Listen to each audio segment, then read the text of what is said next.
All right. Good morning, good afternoon, good evening. Welcome, welcome. Wherever you are in the world, we're going to be getting started shortly here. Good to see you all. We've got quite a few friendly faces in here. Bob Tresh, Aneurysm Sauce, Ice Power, Total War, and Aneurysm Sauce both going to be playing later. Tam and Ten, of course, Coin Life, who I see in the name and in action is all about the Bitcoin, which is cool. Always want to make it easy for people to give me money, so I'll look into that. Yeah, the Streamlabs things requires PayPal. I'll look into a Bitcoin support thing. I'm sure there's plugins for it. I just need to look into it. Yeah, good to see you all. So King of the Hill action today, and we've got these two.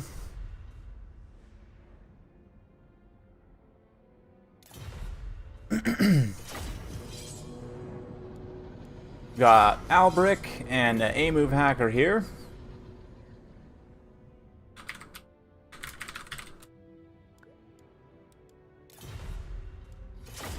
Give him the heads up. Dimensional gun lifting group. Yeah, for those of you guys who are wondering, we'll get to the dimensional gun lifting group in a minute. But that is the name of my new metal band, by the way. Dimensional gun lifting group.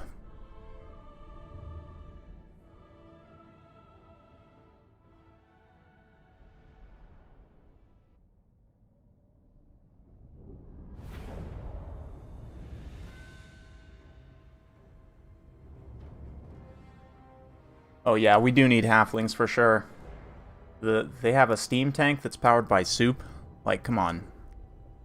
Also, the hot pot, and I think they actually have like archers too that are like there. They're like they'd probably be the equivalent of Empire archers, to be honest, but or maybe possibly worse.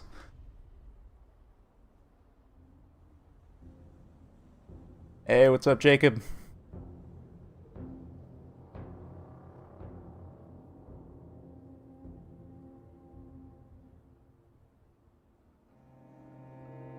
Oh yeah. Rest in peace, man. The actor who played Bilbo in the original trilogy, the old Bilbo. Yeah, I saw that. That's sad. He had quite a few other roles too. Very prolific actor. It's too bad. Definitely gonna see some, hopefully some dwarfs today. Start the stream with my own music. There we go. Yeah.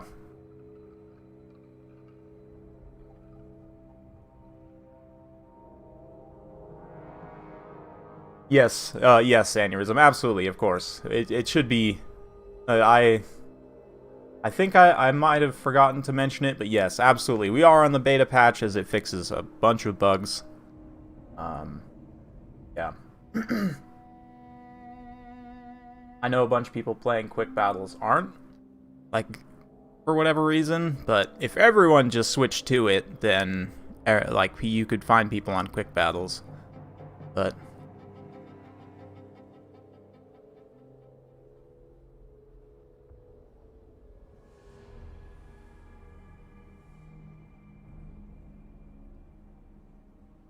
oh no, it's true. Hobbit does not equal dwarfs, but Bilbo was a great friend of the dwarfs. You have to see. I mean, he was a legend in his own right in the dwarves' eyes, right? So yeah, he was a friend of the Dawi, a true friend of the Dawi, and his death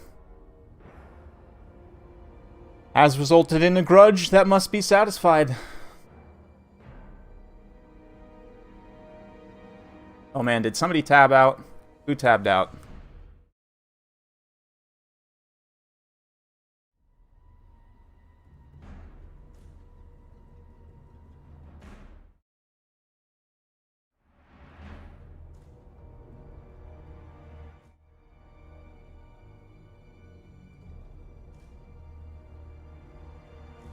To be honest, both high elves and dwarfs are friends of Bilbo.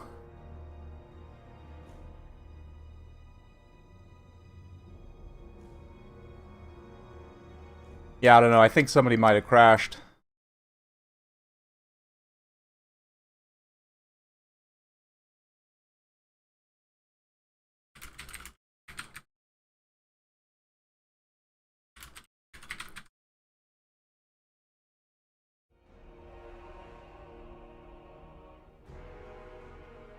Pretty sure someone crashed. Because that was a long load-in, and, yeah. No one... Oh, Aerocrastic must have crashed. That's interesting. Amove said he's already loaded in. Arrow, did you tab out?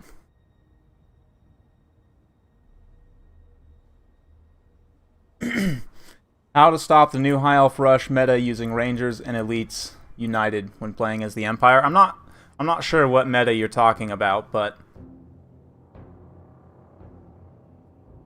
Oh, here we go. Oh, wow, no, it just took 10 years to load. Holy cow. Okay, I'm buying Arrow a new PC tomorrow. Maybe we should, like, legit start a community fundraiser, because if the Arrow took that long to load in, like... we gotta raise some money to get him a PC. But anyway, we have Alberic going with Arrow Beric. Very thematic. Damsel Lore of Life, Gotrek. Up front, bunch of men-at-arms, battle pilgrims, peasant mobs, questing knights, and companions of Quenelle. Mounted yeomen, yeah, wardens of Montfort. Interesting. Mounted yeomen are actually... They're an interesting light cav. They don't have the best charge bonus. 30 is okay. It's not as good as, like, you know, High Elf or Dark Elf. But High Elf and Dark Elf cavalry, light cavalry, is definitely more shock-oriented. Like, it even says so in the tooltip. These guys just say cavalry. So they're just sort of mobile units. I don't know. They have an okay charge bonus. They have, like, okay-ish stats. They do have a missile block chance, too, which is decent.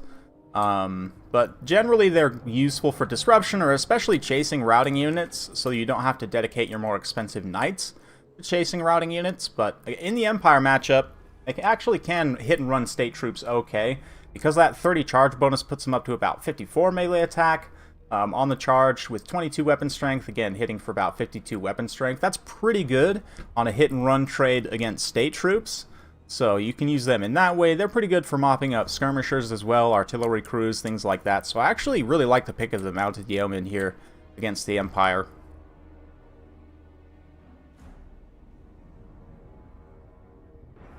And for the Empire army, we've got mortars, some swordsmen, flagellants, Sigmar's sons, Empire knights, demigryph knights with halberds. Interesting not to see the... lances here, personally. Oh, we do have one of the lances? Oh no, those are Royal Altdorfs. Yeah, so 3 demigryph knights with halberds. Makes sense in this matchup. I mean, the halberds you're definitely going to want, and there's not too many elite infantry here that you're going to need to be cycle charging with your lances per se, so I guess it kind of makes sense. But interesting not to see a cannon. A cannon is kind of an advantage in this matchup, very much, because it can kill cavalry models very quickly. And obviously Bretonnia relying on their cavalry quite a bit. That can be an important tool in this matchup. Likewise, steam tanks I'm a huge fan of here as well, but definitely going a little bit wider here. Demigryph knights with halberds. It's kind of interesting. For me personally, like, this is a little bit of a off-meta pick, but this is kind of in the general consensus, you know, in the zeitgeist of the community, if you will. Just sort of the general perception is that these guys are the way to go, and that you would almost never bring the lance variants. I actually am of the opposite opinion. Royal Altdorf Griphites do have terror, but they're just so expensive for how low their melee defense is. You have good armor, but like 38 melee defense for a unit this expensive, it's tough. It's tough, definitely, especially when they're meant to be fighting big monsters that generally have, like, you know, 50 to 60 melee attack almost as a baseline. Then they're going to be taking pretty consistent hits, so you almost need healing or some kind of melee defense buff. I actually really like Lore of Fire. If you run them with a Fire Priest, you give them the Banner of Eternal Flame, right? And then you can hit him with the defensive buffs that the Warrior Priest has. You can even hit him with an attack buff. And then with Fire Mage, you can use... Cascading Fire Cloak buffs their melee defense and armor piercing damage, and also procs Kindled Flame, right? So you get all of that synergy in one, and you can delete somebody like Malekith very, very quickly. You know, kind of like a big monster lord, big expensive monster lord, especially one that's going to dive down to the ground and you need to take out quickly. Like, you want to have a fast timing push, a lot of burst damage. Can get it done that way, but of course, Lore of Life, definitely more the traditional way. yeah, just healing the damage that you do take. But as the forces approach here, Alberic kind of, Aeroberic, Alberic. Yeah, we're going to go with that. Aeroberic kind of concentrating his forces here. Gotrek's pushing up. Gotrek is a decent counter to a steam tank. He's good for both sides in this matchup, honestly.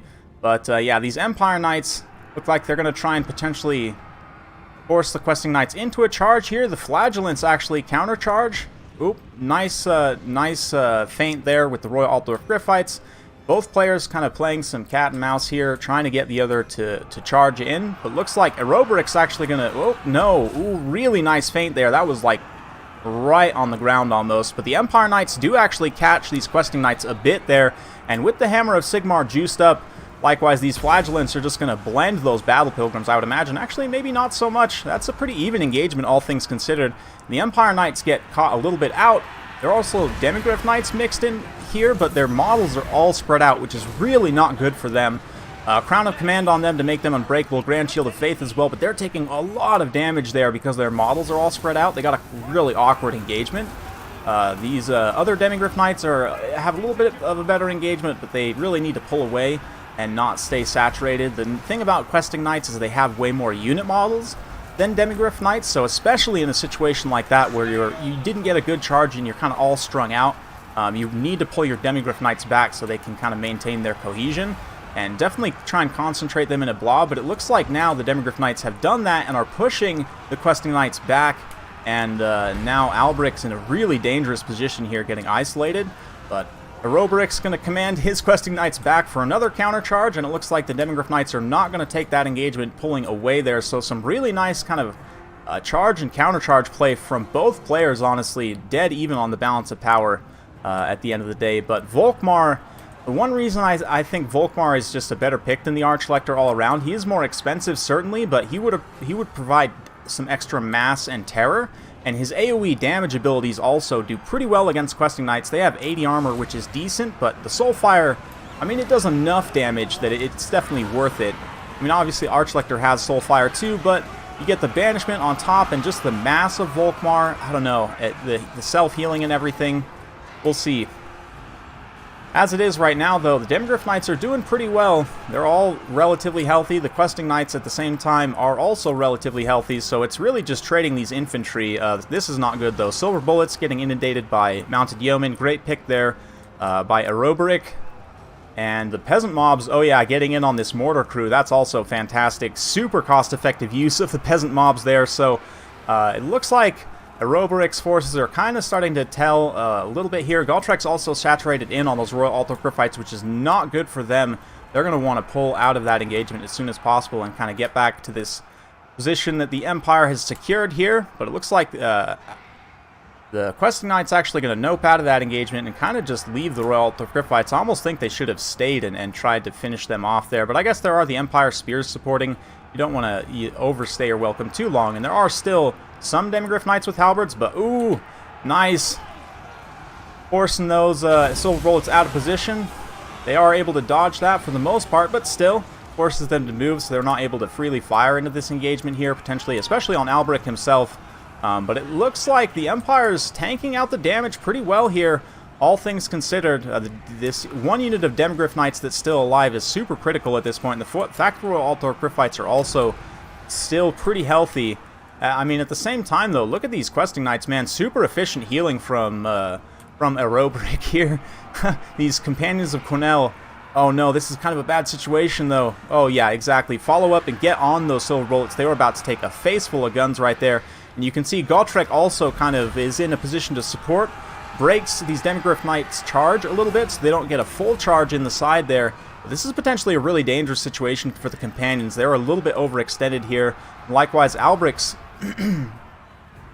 pretty well stuck in these Royal Altdorf Gryphites, so things are honestly not looking great for Aeroberic at this point. We'll see if he can disengage here. These Questing Knights are nicely zoned. Great job by A-Move here, zoning with those spears.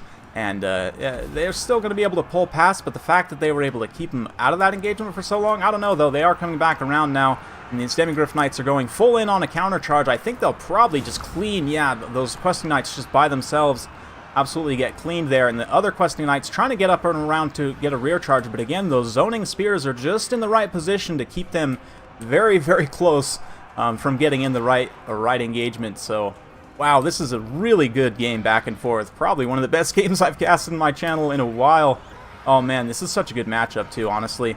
Aerobrick was able to pull back up and around though and get a pretty good rear charge on these Demigryph Knights with the support of these mounted yeomen here kind of acting as an anvil, and the peasant mobs, man, MLG peasant mobs here acting as an anvil for Aerobrick to charge in, get a nice rear charge, pull through, get back up in the air, and pull back around exactly what he needs to be doing.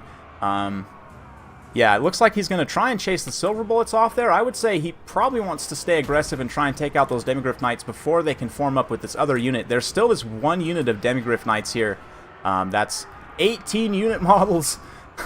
XP Chevron, 63 kills. Oh man, this other one, 73 kills, 2 XP Chevrons. Just absolute work done. These questing knights definitely do not want to take that engagement with the supporting spears here. Just pull up and around and try and get to this infantry, but at the same time, using Albric to drop down and just about break the Crown of Command. Great use of the Crown of Command there from the Archlector. That is one ability he has that Volkmar does not, is the Crown of Command there to actually make those Demigryph Knights unbreakable. That get finished off to the man by Albric, but wow, what a stand there. Great use of that.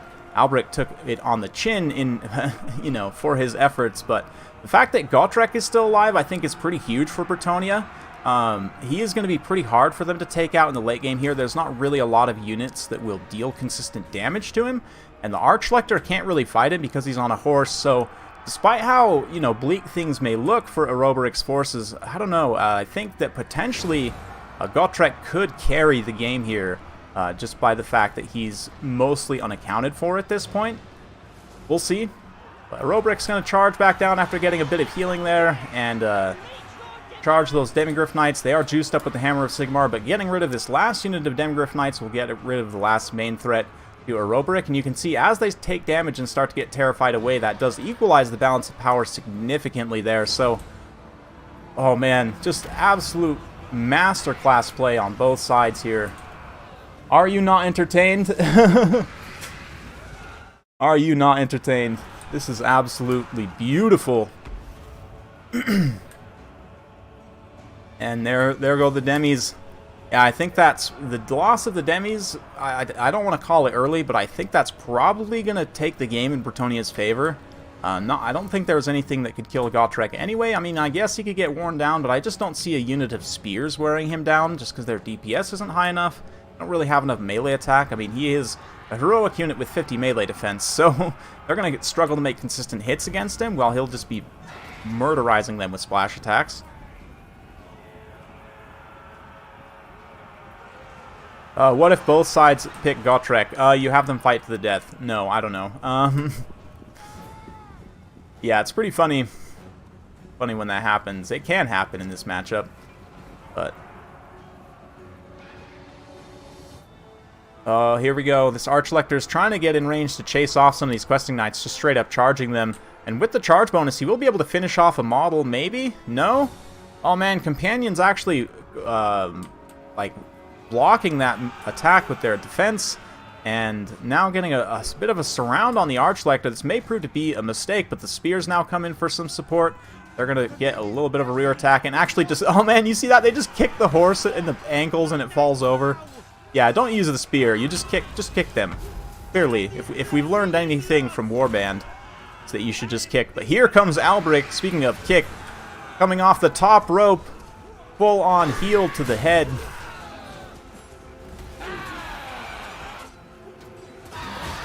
Oh man, there goes the Archlector. That is going to seal it, I think, for Bretonnia. Yeah, a lot of the Empire forces are going to feel that leadership hit. Handful of Sigmar's Sons still fighting, which I really think the only thing to do is have Gotrek now fight the Sigmar's Sons to the death. But yeah, this Jade Wizard still hanging around too. Albric is so low, I don't think he can even try and goon the Jade Wizard though, because even if the Jade Wizard gets like 1 or 2 lucky hits on Albric, that's it for him, right? So probably wants to just stay the course for the time being. Head over to Gotrek, try and form up. All of the Bretonnian non-single entities are Routed except for, oh man, there's these wardens. These 8 wardens just barely came back right at the edge of the map. That's such a troll. Oh man. Wow, what a game though.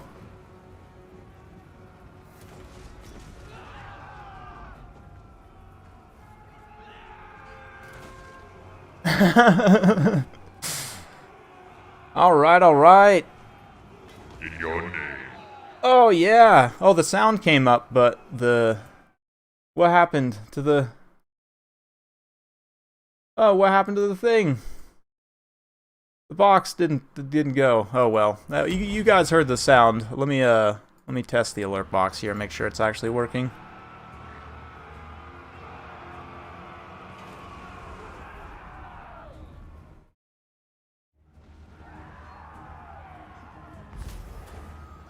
Oh man, Albrecht's still fighting here.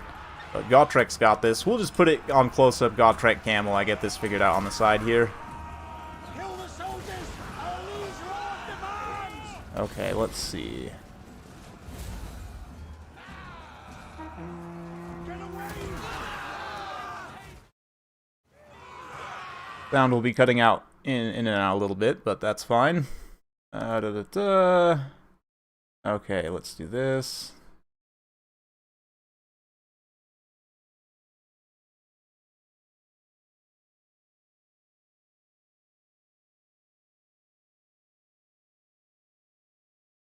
Okay, and...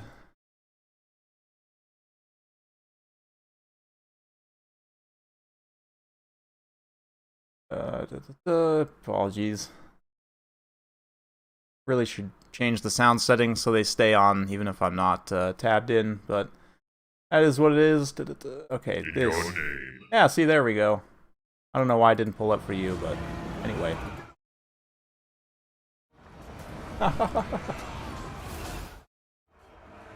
Oh, you saw the Green Knight? That's weird. It didn't pop up on mine. That's interesting. Just wanted to make sure. Double check everything on my end. This is still going though. Gottrek is not taking much damage at all.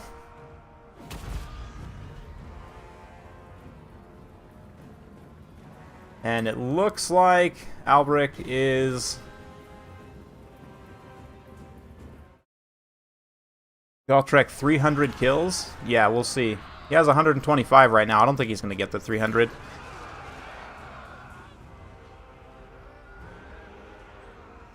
Those Flagellants have 138 kills. Man, I'm excited to look at the post-battle screen. 262 kills on the Sons of Sigmar. Kill everything! And there they go. Last of them down. The Flagellants are actually doing some pretty good damage to him, the few of them that are there. And this Jade Wizard also. Oof. Ulrich's teeth! Retreat! Yep, I think that's it. Terror route. And it's just the Sigmar Sons. And I think that's it. Oh, Flagellant. It's a Flagellant. Just gets trampled by the damsel. There we go. Wow, yeah. What a battle, man. What a battle. Woo. Might have to save that one for later, honestly. That was a scrap. I've seen some really good battles in this matchup recently. It's probably one of the more interesting matchups in the game. Very, very even. But, man, look at that. 120 kills on Albrecht, 136 on Gottrek. Let's see. The Questing Knights cleaned up. 50 kills, XP Chevron, 63 for the Companions there. 56 kills, 74 kills on Men-at-Arms. Let's have a round of applause for the Men-at-Arms at 74 kills. On the Empire side, 138 for Flagellants, 262 for the Sigmar Sons. 74, 2 Chevrons. 73, 1 Chevron for 2 of the Demigryph Knights. 46 for the Royal Altogryphites. That was a scrap. 93 for Spearmen with Shields. 93 kills with Spearmen with Shields. Oh, man. Ooh. Wow. Need some water after that one. That was a scrap. Oof.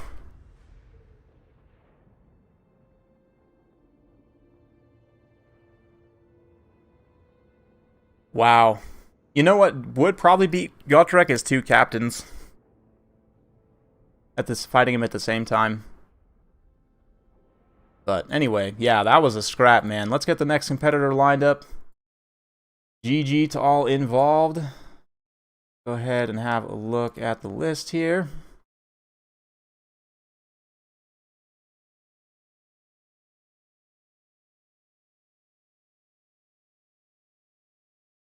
So just to name off the next few. We've got Lags up next, and then Outer Region. Aneurysm will be after that. So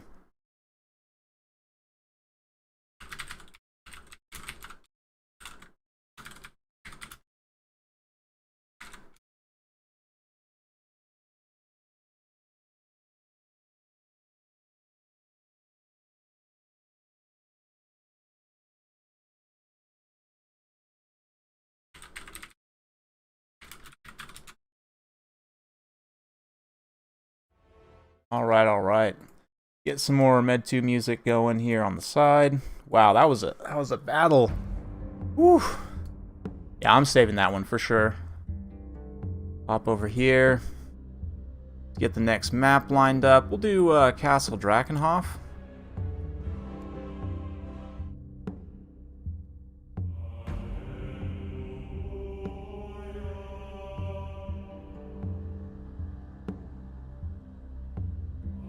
Wow, just wow. I mean, that was incredible, man.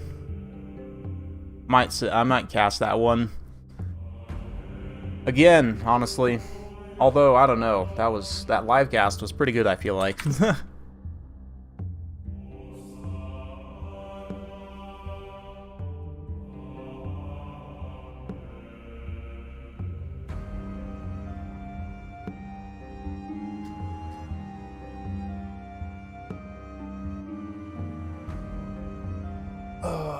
Carl could carry you to the moon and back. It's true.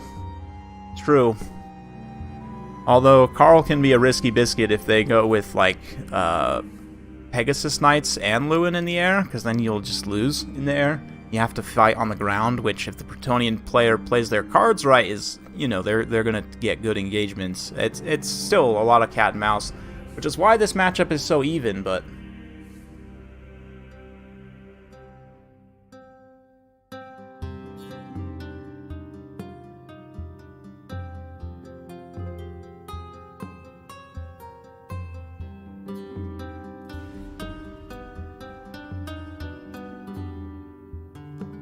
Okay, normally you can't play the same faction twice, but since Aeroberic has decided to stay with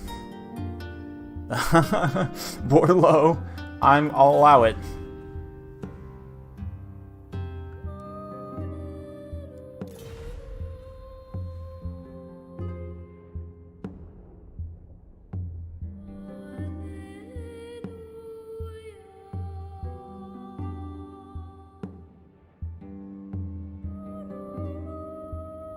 Ooh, looks like we're gonna have a naval battle. Basically. Vampire Coast versus Alberic. I'm down. So, yeah, let's go ahead and have a look. In between times, we're gonna be playing a bit of a game. So that, for those of you guys who watched the last game, the Dimensional Gun Lifting Crew, wondering where that's from? Well, so this here, I'm actually gonna do this. Let's see.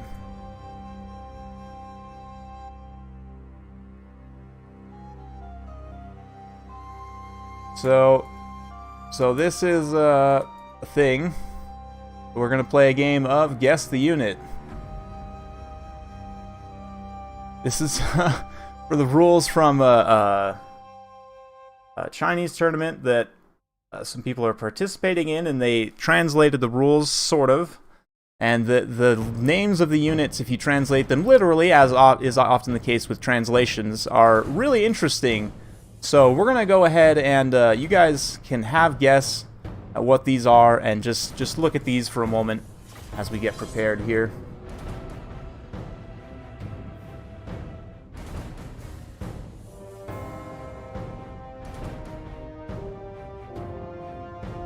It just, I don't know, for some reason, like some of these names, honestly, I think are better if you can guess what they are for the base unit. I think that they're actually better names. Like I think that's a much cooler name.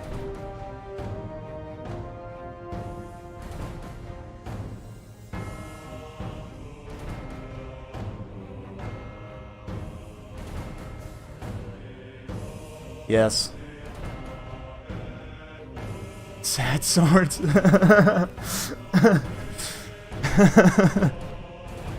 Peasant thugs.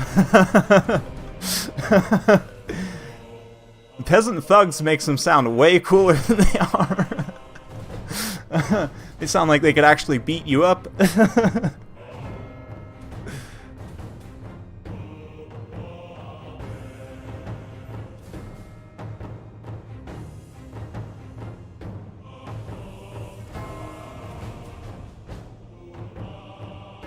Cologne devil once. Oh yeah, cry coffee.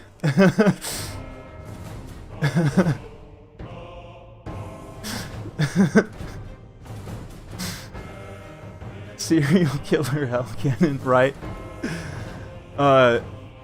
Helljet serial cannon. Despicable lurker. Oh, these are all so good. I love it so much. So much. It just gets better the more you look at it. So the dimensional gun lifting group is absolutely the most metal out of all of these. So I'm for sure, yeah, naming my next metal band that. Dead running rat. Yeah, right. Death runners. Rodent tellers. Honestly, I don't know. I have no idea what rodent tellers could be. Right, dimensional gun lifting group. I was thinking warp lightning cannon, but the lifting and group, I don't know. Yeah.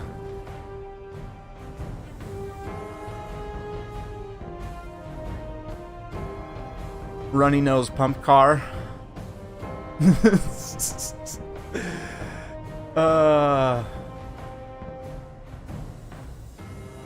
Yep. The Helljet serial cannon definitely sounds like a new model military hardware. Fear Spearhead. Sounds like a supervillain. But yeah, Sad Swords is officially my new name for Dread Swords always. So...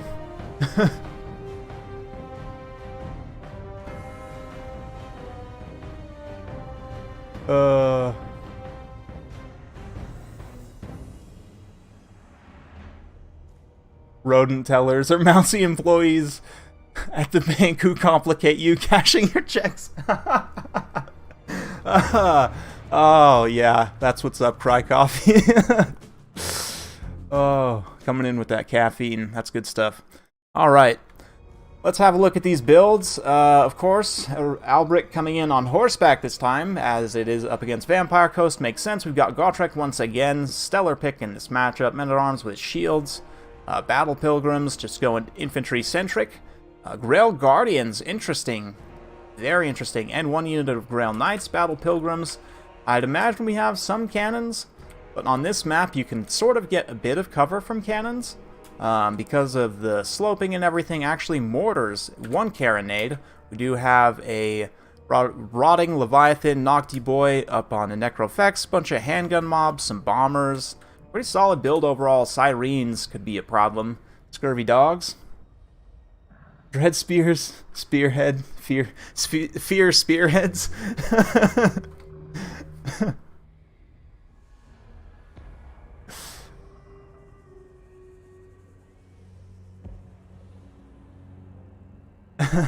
Yeah, sad swords and fear spearheads. I love it. I'm actually going to use those. I love those names.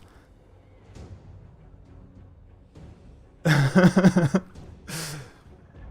think that's a Chaos Dwarf unit actually, Tamanten.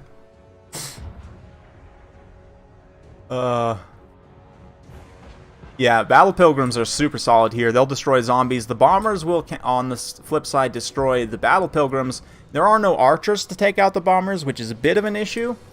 But yeah, these Grail Knights also risking the biscuit over here for something against these Carronades. Right now the Carronades have not responded, but like this unit of Grail Knights over on this side is taking a pretty safe approach. They do have magic damage, I guess, so the Sirens, yeah, they're gonna probably get deleted by Grail Knights if cards are played correctly. Grail Guardians as well, kind of taking their time trying to not get blasted by the cannon. Noctilus as well is going to be a big threat to all of these expensive cavalry units, but right now he's not actually shooting them. For whatever reason, the Colossus does an insane amount of damage to heavy cavalry units. Grail Guardians are going to try and push through here. They won't take too much damage because of their armor and physical resistance from that volley there.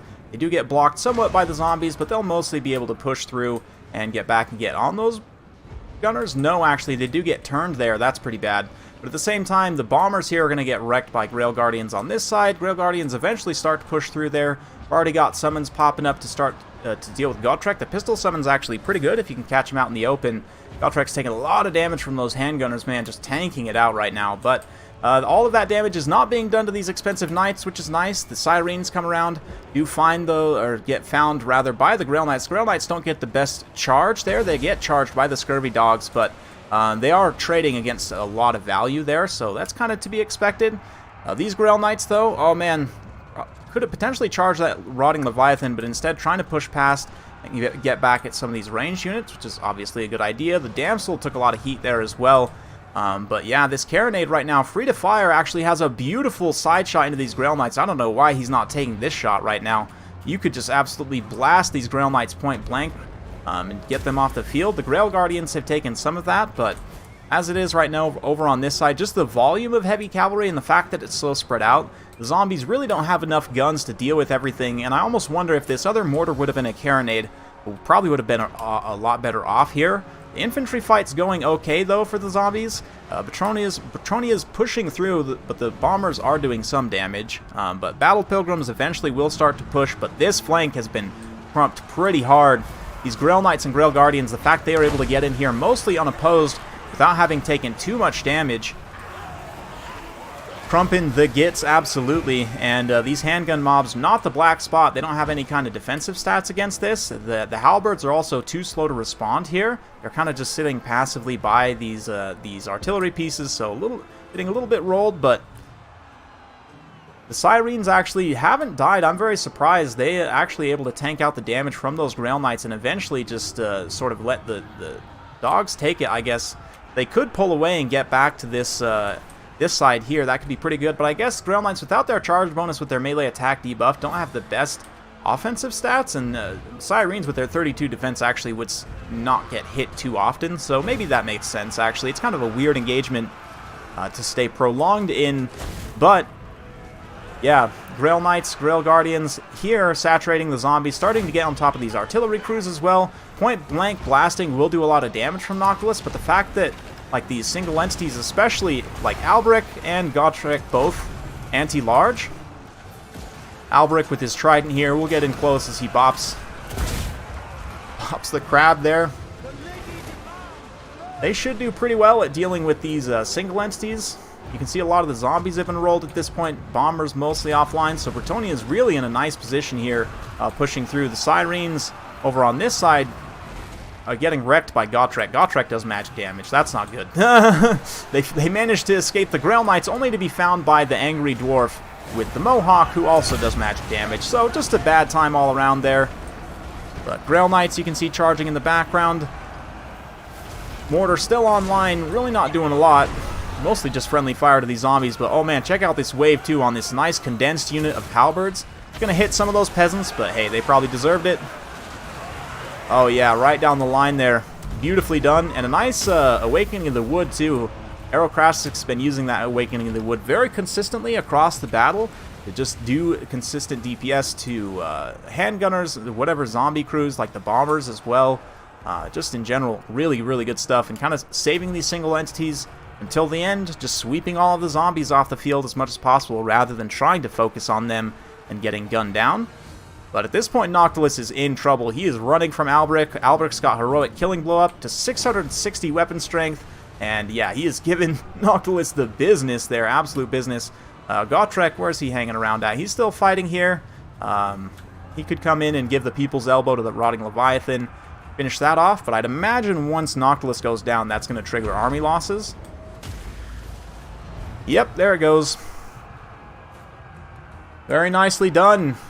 So a double win for Bretonnia today. We'll see how long Aerobrick can keep his crown here.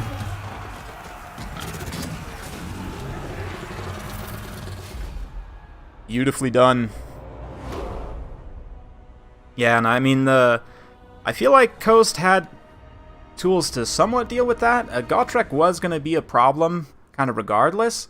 But if he had a little bit better lags here, if he had a little bit better targeting priority on the early phase, trying to go after the Grail Knights and Grail Guardians, could have potentially, you know, finished them off, maybe not finished them off rather, but done enough damage to where they're mostly combat ineffective if you can kill enough of their unit models. 116 kills, both, wow, such symmetry, beautiful. On Battle Pilgrims, 165 for Alberic, cleaning up tons of kills on the zombies with his AoE attacks and just sweeping them in melee as well. Yeah, Grail Guardians getting a ton of kills, 127, 129, 139 on these Grail Knights, just beautifully done, honestly. And yeah, on this side, I do like this build from Lags quite a bit. The Sirens are a little bit of a gamble, honestly, but I don't necessarily hate it. We saw there that they didn't get completely destroyed by Grail Knights as long as they didn't eat the charge directly. So, yeah, I don't completely hate the pick, but certainly Bretonnia does have the magic damage to make this a little bit riskier. I think a couple things, you're going to want some more dogs, so I would say you probably cut the Sirens and get, it's not quite 2 units of dogs, but you could probably find the cost for that, and then, yeah, from there, you can't, it'd be hard to find the funds really without stripping this down more to upgrade the mortar to a carronade, but that's another option, or you could just cut the mortar entirely, and that could free up more funds for more mobile units to chase, more bats and stuff, or maybe you can bring, I don't know, something else. But it was good. It was a good one. GG indeed. Let's go ahead and get this here.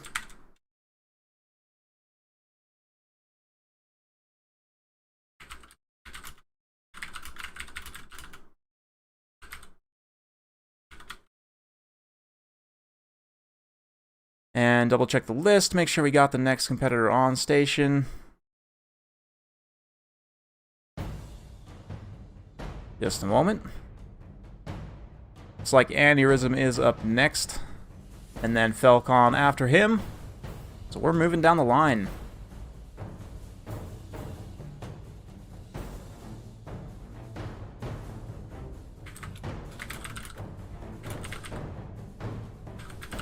Just send you a PM on Discord to make sure. You're probably still watching, but...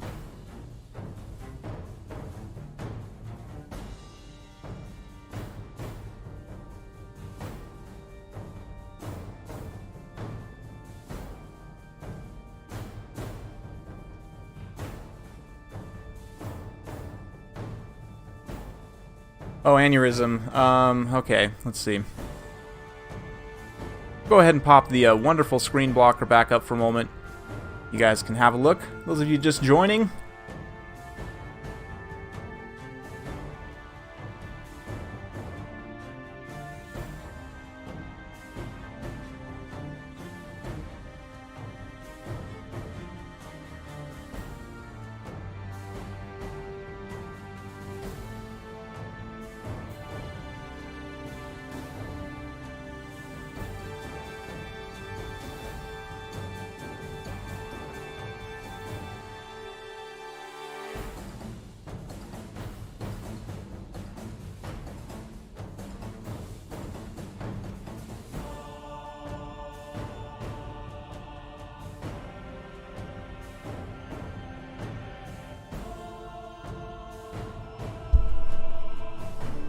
Oh, let me change the map. Totally forgot about that.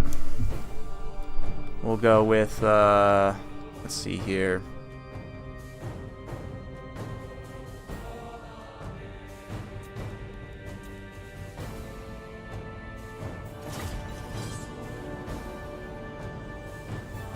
Who's Triangle Dragon? That's the question, honestly.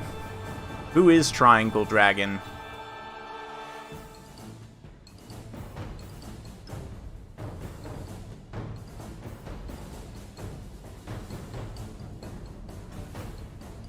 Yeah.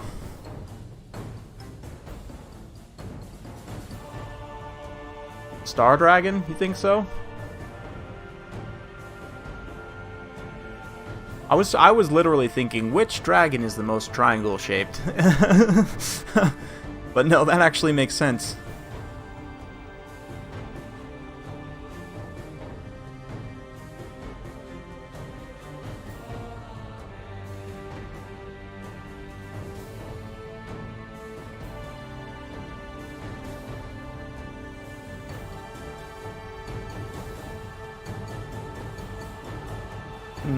Yeah, I'm not sure, Aneurysm. You can get it figured out. Unless they just released like an update to the update, unless they just changed something on it, in which case I'd have to back out and let it update real quick. But we'll see. Let me check. We'll check on the next round with Falcon if he can join.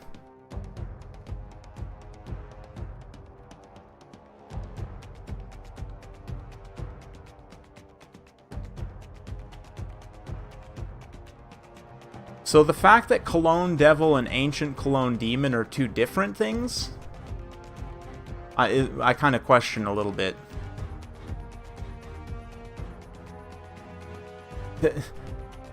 Dimensional Gun, Engine of the Gods? I don't know. Yeah, maybe. That lifting group, though, I don't know.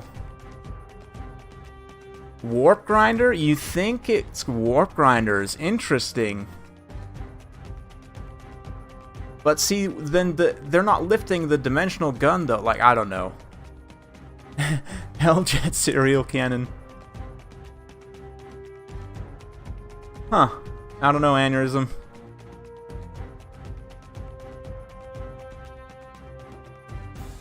I have no idea. Euphorbia. Polchirima soldier? I don't even know. I have no idea. Charles, the White Lion forbids.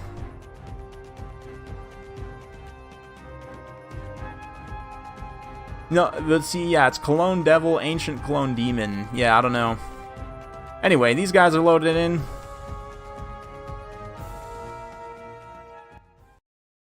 Yeah, I was thinking a lifting group should be a weapon team. Yeah, I was thinking weapon team.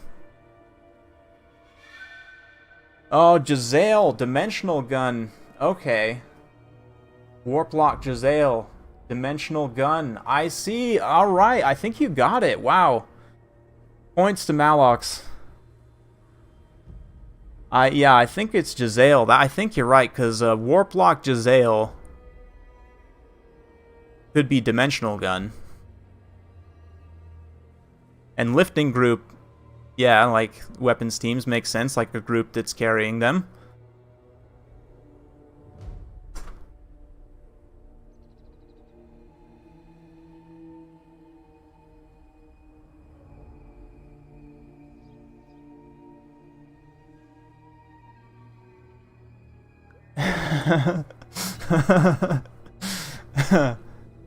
Yeah, if anyone out there is looking for some fun, like, inspiration ideas, that could make for some funny memes, honestly. Anyway, let's go ahead and have a look at builds here. Albric once again flying in. This time he's got 2 peasant archers with 2 peasant bows and spearmen kind of in 2 functional groups split wide.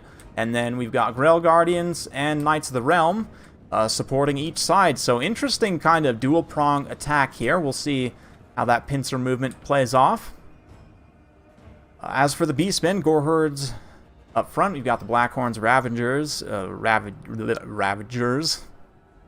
Revengers, Blackhorns Revengers. Yeah, we'll just go with that. Morgar of the Shadowgave, Bray Shaman Lore of Death here, Eye of Morslib, Razorgore Herds, Ungor Raiders, and yeah.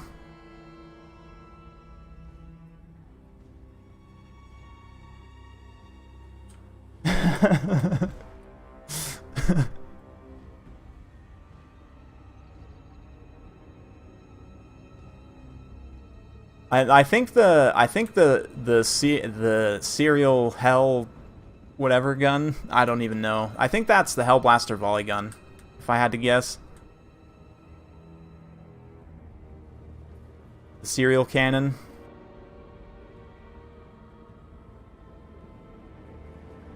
Anyway, Cygor throwing in. I have more slip. So far, not really making contact on too many expensive units. Aerobric's peasants kind of dodging nicely. What's hidden in the back here? We've got what? Oh, a bunch of Minotaurs. Interesting. So a giant ambush of Minotaurs and Hounds back there. That's could potentially pay off. We'll see. I like this setup. But Albric's playing it very patiently. Hey, what's up, Wicked? Good to see you, man.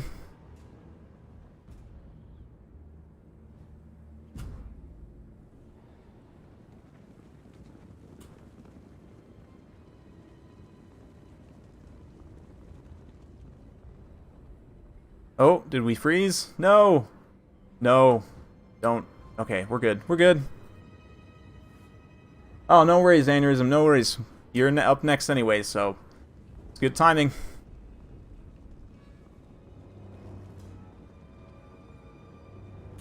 Yeah, Peasant Bowman, honestly, taking it on the chin is fine, though. That's totally fine, as long as it's not the Knights. You can see how there's kind of just a general advance. Oh, man, Spears, that's also okay. Those guys are 250 points. That's fine. So, hey, peasants, catch. Peasants playing baseball here with the Cygor. Look, yeah, you guys got to run to first base. That's how it works.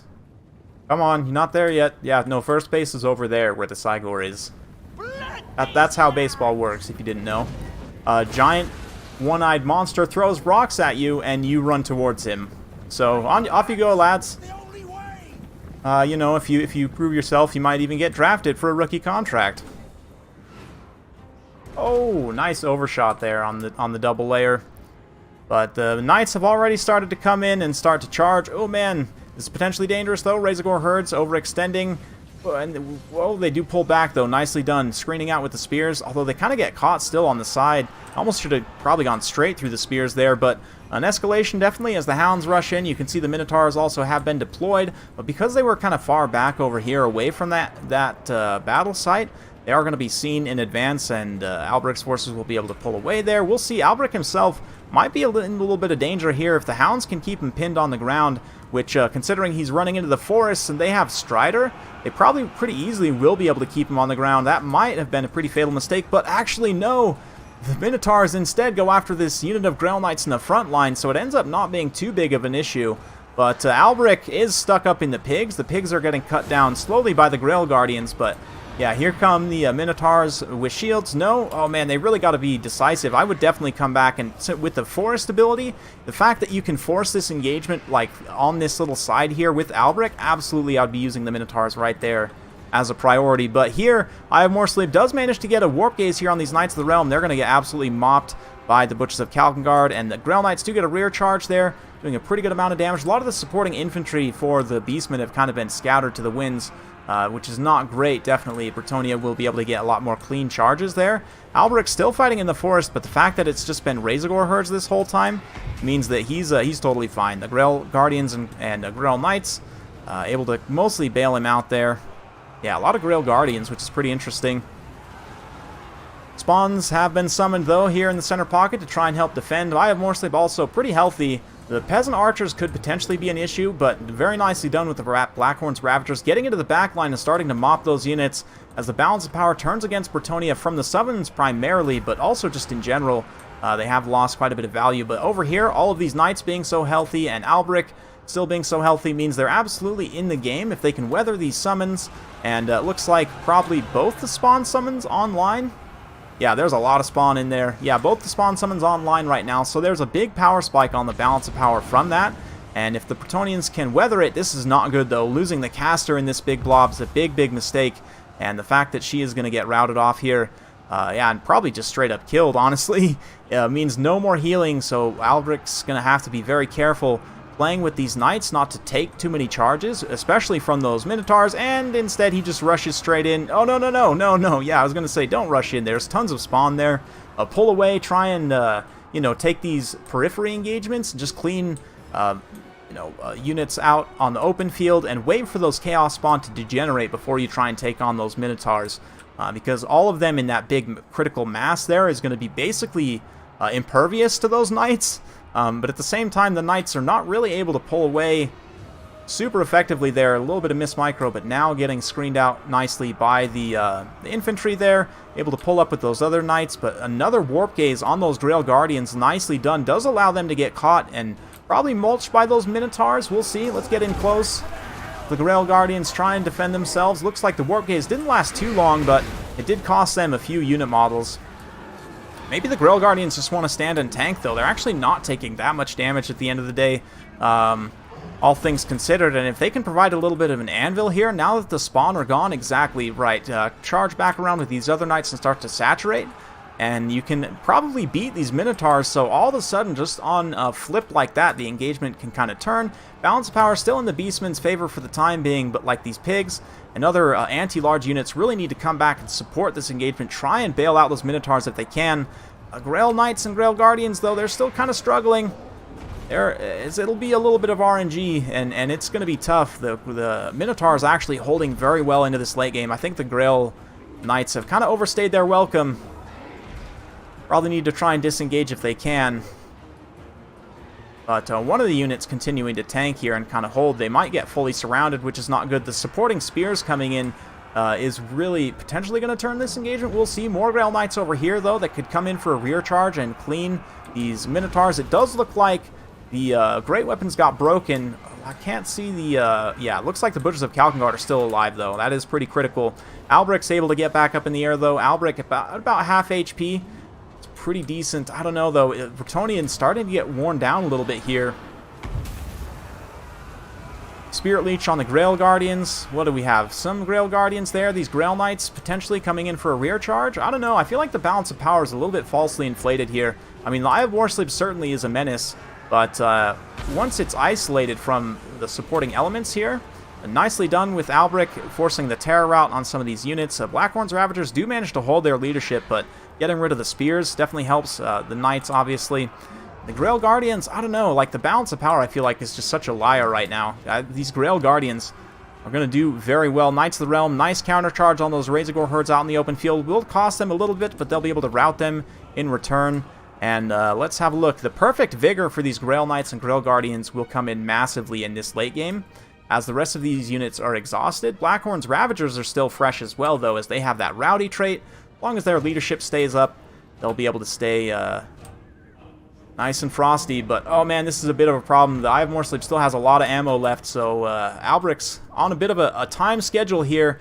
Chasing those Minotaurs off is the right thing to do, but he also needs to try and keep this Eye of Morsleep engaged in melee so it's not throwing rocks at the rest of his knights, but it looks like they are going to rout there. Those Knights of the Realm, solid contact on those Grail Guardians too, does a pretty good amount of damage, drops a few models there. There are a handful of peasant bows. Oh no, they routed! Oh man, no! Oh, treacherous peasants. This is why we don't pay you anything, because you run away at the critical time. Oh, that's too bad. If these were actual Grail Knights too, this charge might be super impactful, but as it is, the Grail Guardians don't have nearly as much DPS. They will do some damage, though. It'll be alright, but the fact there's all these spears in here, the Blackhorn's Ravagers as well, just a solid unit overall, great combat stats. Oh man, and yeah, these Minotaurs came back too. 3 Minotaurs with great weapons, just all angry bull, full on with the horns. We'll see. We'll see. It looks like Albric is going to go ahead and throw in the towel there, but oh man, yeah. That was close. I feel like the balance of power was a little bit of a... yeah. Just not the best, let's say. It is a Beastman issue sometimes. Morgar, sorry, especially being too powerful on the balance of power, but quite a run there from Albric. Let's give a round of applause, and I'll pop up the off thing, and we'll get the names and everything going as we get the next opponent lined up.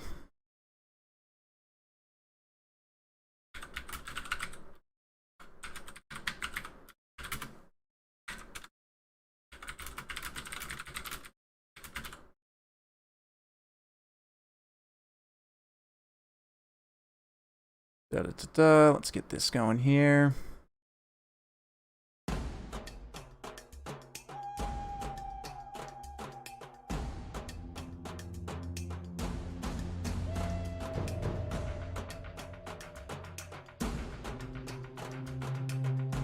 Yeah, great game to both players, honestly. Another really, really good game.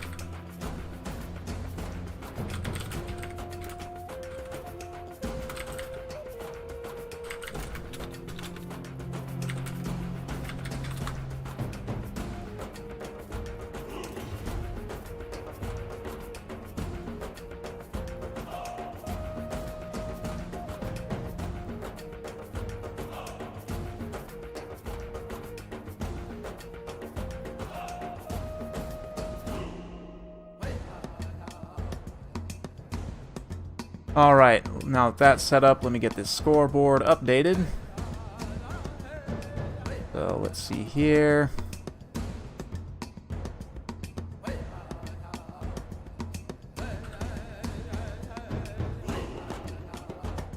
We'll just do arrow, because I don't want to do the full arrow break and try and make it fit. He came in with a solid 2 wins there. What was that, 2 wins with Albrecht? Honestly, pretty impressive. So now we'll be waiting on Outer Region, who is the current king.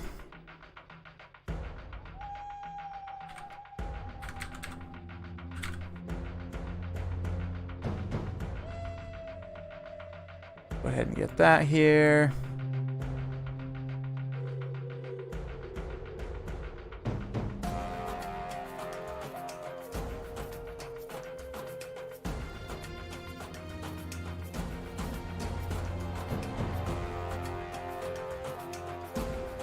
And then Falcon, you're going to be up next, so you can be on deck. I'll PM you the password.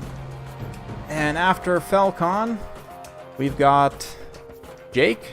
I'm going to guess Jake.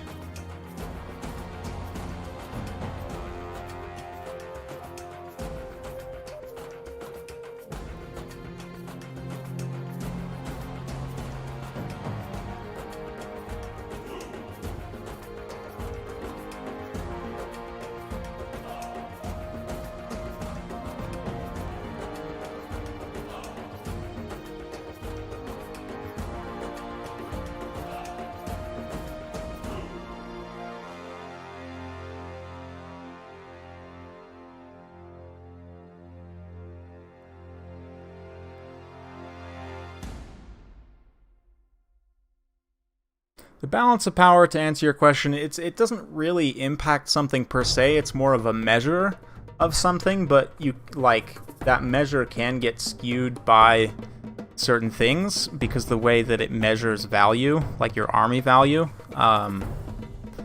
because it measures the army value of Morgr with his summons, but doesn't account for when the summons have been used, right? So when the summons are active, you actually get a double push, but then when they're gone, Morgr still counts a ton towards the balance of power because of his 2 summons.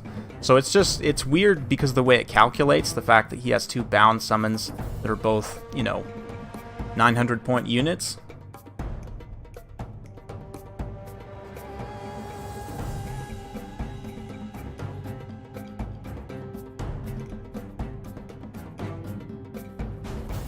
And the fact also that Morgr is very tanky and regenerates can be somewhat hard to kill in many cases.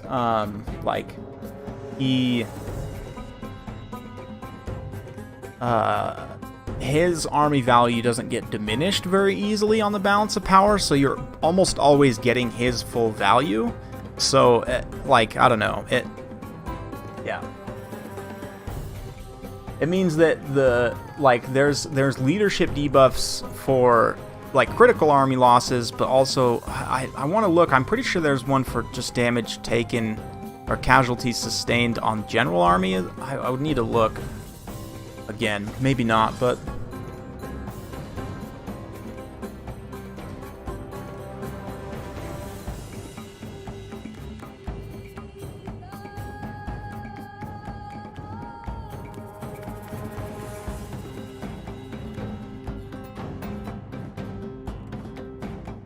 Alright, alright.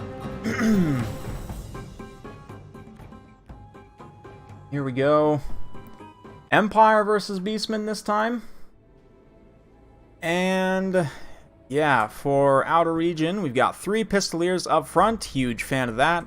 We've also got Boris the Todd looking to get his eye back. Bright Wizard and Warrior Priest. Looks like Empire Knights, Spearmen. Yeah, a bunch of Spearmen. Spearmen with shields. Sigmar's Sons in the center. Pretty typical stuff. Looks like... Alright, Tamantin coming in with another PayPal donation here. Oh man, the chat was a little bit too small for me to read that. Let me go over here and check. Wouldn't be a stream without a proper donation. Great games. Hit that like button, ladies and gents. Absolutely. Thanks, man. Ever generous as always. Yeah, this is a pretty interesting build for the Empire. Definitely going to be relying on those Empire Knights and Boris the Todd. But he does have the Warrior Priest to support the Empire Knights. I like that focus on the Shock Cavalry here. As for Aneurysm Sauce Beastmen, he's got these Ungor Raiders out of the flanks, which is an interesting choice. Doesn't have too much mass to stop heavy cavalry, which worries me. The Razorgore herds, Korok's Man Rippers don't really have mass. They do have anti-large AP, but the only real mass here is these Razorgore herds. And these Beastmen infantry running forward are going to get some decent engagements off the bat, but also are probably going to get crumped right in the face here. Yeah, these Empire Knights getting a nice side charge out of the woods. Nope, actually not charging in. Interesting. Probably going to try and go after those Ungor Raiders instead. Yeah, these Ungor Raiders over here already getting absolutely blasted. Probably expecting more of an infantry-centric composition, but the Cygor still will be able to do some good damage. Actually, not the Eye of Morslip, just the regular Cygor. Be able to slam some of those Empire Knights and do some decent damage there, but yeah, these pigs, man, pretty isolated out on the flanks here. And I do think right off the bat, the Outer Region, I don't want to call this early, he's getting crumped a little bit in the center here, some of these infantry, but he's going to win pretty decisively out on the flanks here, and I just don't see the tools being on the field to stop this heavy cavalry push. And especially given that one of the tools that he did have gets isolated here all alone out in the open field by some juiced up faithful knights. And that'll be it for them. The Cygor will be able to rain rocks all the meanwhile, but because everything's kind of super spread out here, Boris can come back and fight the Cygor 1v1, which is going to be pretty good for Boris. It's a little bit of RNG. Typically, you don't want to take 1v1 fights with single entities if there's any kind of parity between them, but I mean, I guess Boris is a good enough combat that he can probably take that Cygor. It is still a bit of RNG, though. You could get unlucky and get killed horribly. But Harpies pushing through. These Empire Knights could stand and fight against them. Right now, the Spawn, this kind of center rush here, is mopping up quite a few units. And like these infantry are doing okay. The Spawn now supporting this infantry especially will do alright against these Empire Knights that are kind of isolated here. That'll be a decent engagement for the Beastmen. But you can see because of the balance of power, the summons, things are actually staying somewhat even, and the Manticore summon does help that as well. Manticore summon gonna go help go after these cavalry here. Ooh, a nice brain burst to 2 will do a ton of damage to those Pistoliers. Probably lead to them all getting terrified immediately. Nice play there with dual magic threat, and those Empire Knights now are gonna be somewhat vulnerable to the Manticore, but this big juiced Faith Squad can now countercharge in here. The Manticore does have to be a little bit careful. Probably wants to try and pull back to the support of like these halberds and the pigs and so on. But, I mean, the Empire infantry has been mostly broken. I said I didn't want to call it too early for the Empire, and that's why these Empire Knights still have to do quite a bit of heavy lifting. But, I mean, they're healthy. They have the Warrior Priest still protecting. Volkmar is also still... Boris is also still feeling pretty healthy, but actually now balance of power in Beastman's favor as they have the double Manticore summon active. Looks like Boris is going to go after that Manticore as soon as it pops up. Or no, the Manticore is going to go after Boris. Oh man, Boris, you don't want to miss your charge bonus here. He probably should have just countercharged in there. Boris has a good enough charge bonus on the Griffin that he could probably beat that Manticore. Again, single entity 1v1 combat's a bit of RNG. It's kind of risky in many cases, but it looks like he's probably just going to try and kite the Manticore. Griffin is 90 speed. Yeah, only 79 for the Feral Manticore because of the effect on Boris. The White Cloak of Ulrich there, so he should be able to consistently outrun as long as he doesn't get too too cute there. A nice bombardment. Soulfire does a ton of damage to those Blackhorns Ravagers, and the Empire Knights staying concentrated, able to clean up without taking too much damage, which is what needs to happen. We have a look over on the side here as well. Beautiful Pistolier play, helping to clean up some of these routing units and just give some supporting fire here. More Empire Knights over on the side. So yeah, the Empire was able to weather that storm. A nice kind of comeback attempt from Aneurysm Sauce, definitely giving a good punch there. But I do think that Empire's probably still got this on lock. With both of the Manticore summons having been used and both of the Spawn summons having been used, there's no real tricks left for the Beastmen. It's just kind of what you see is what you get. And this last Manticore summon is just about gone. It's in its final stages of degeneration there, and there's these Razorgore herds and Korok's Manrippers are threatening, certainly to the Empire Knights, but once they're isolated, they get charged from multiple directions. I mean, 95 armor is pretty good, but 3 units of shock cavalry charging you from each side, it's only going to do so much. So, yeah. And I say 3. There's even a 4th unit of Empire Knights over on the side there. And I think some of these guys, they have chevrons beforehand. Did they get all those chevrons over the course of the battle? If that's the case, that's pretty impressive. But, I mean, just good kill totals. Empire Knights, 93, 72. Let's see here, 37. 109 over there. Great stuff. Empire Knights will lose, I think, if you charge them, you know, 1v1 with Centaur great weapons. But just in general, they're so good against most units on the Beastmen roster. They can really trade cost effectively in a multitude of situations, especially when supported by Pistoliers. So I really, really like this build. I actually think I've used similar builds like this in the past. Yeah. I think I ran a Griffin Mage, though, instead of the Fire Mage, which, honestly, the Fire Mage is a little bit of a safer pick here. I don't know where he got off to, come to think of it. He's hanging around here somewhere. Might have got horribly killed somehow. But Pistoliers kind of kiting, using the last of their ammunition. They're just about out of ammo. Got one unit that's got a pretty decent amount of ammo left, but the rest of them are pretty much out. You guys got what? Yeah, like 3 volleys left. Popping the shots into the pigs. And now comes the final charge. Pistoliers got their small swords out. Side swords, whatever you want to call them. Oh. Accidentally tabbed out there.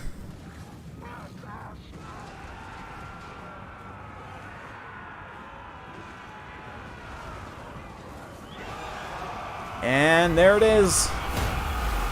Final not brain burst, the Vile Tide there, and all the knights charging in, all the faith buffs also popping off there, and you can see a quick terror route.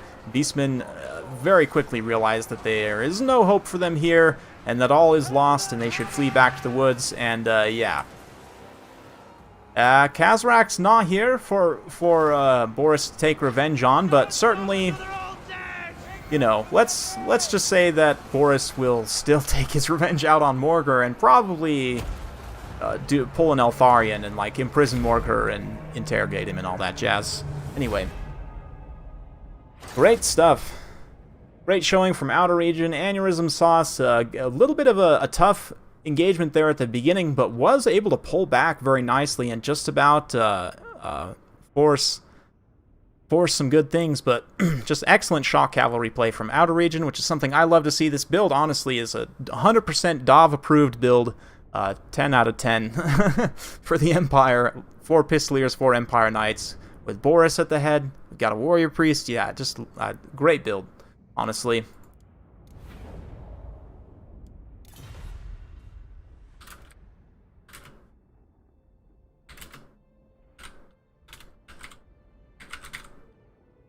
Outer Region coming in, tying Arrow now with 2 wins. Very impressive.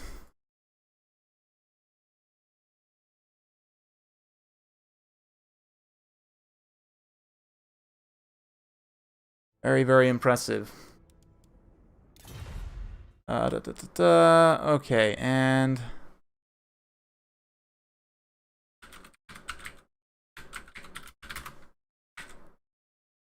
this going here.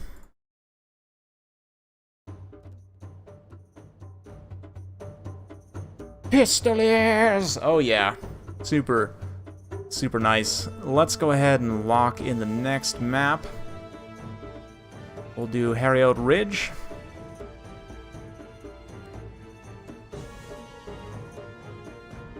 Who's up next after Felcon? Let's have a look at the list here. Jake, and then we've got Valkanos.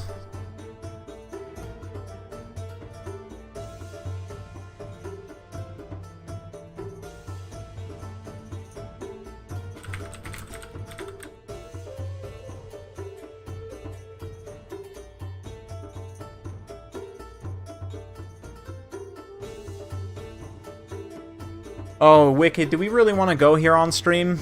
Okay.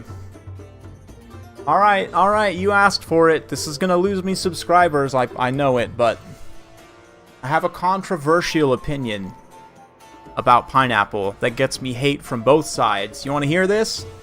You want to hear this, Wicked? And also, from anyone who's not American, they're gonna hate me for saying these words out loud. But pineapple is only viable on barbecue sauce builds. I know, right? I'm gonna let that one sink in for a minute. I know. I'm gonna let that one sink in for a minute. Calm down. But it's true, pineapple is only viable on barbecue sauce builds. So, that's just the truth. I'm sorry if that hurts to hear, but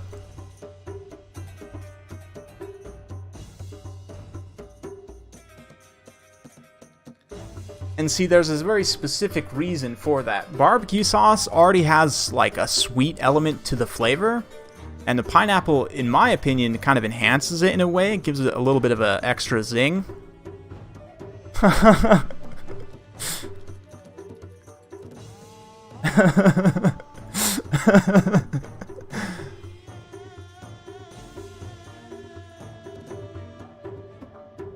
Yeah, I'm sorry it hurts to hear, I know.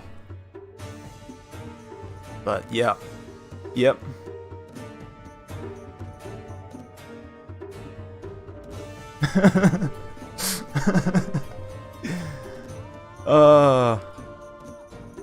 Yeah, right, send the Italians.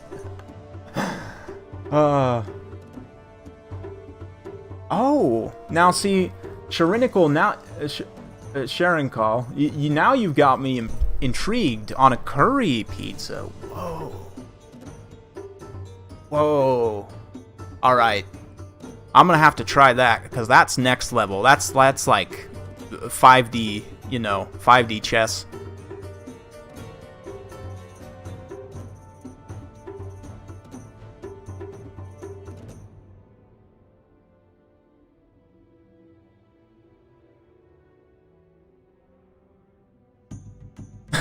Well, you are correct, Wicked. You are correct. That is, like, you could superimpose those words onto a million different things, to be honest, but yes. Yeah,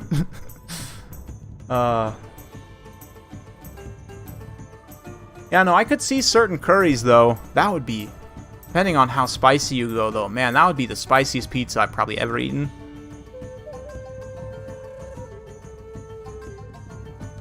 You mamaed your last meal.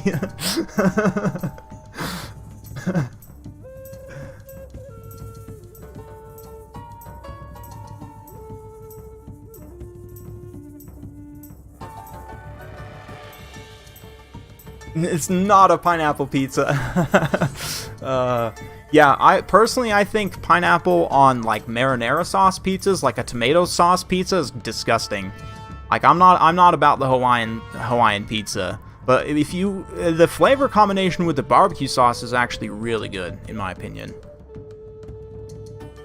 Like, because that's an intentional sweet and salty combination, whereas the pineapple on regular, like, just a regular pizza with just, like, red sauce, a tomato-based sauce, it's like, what? Like, I don't know.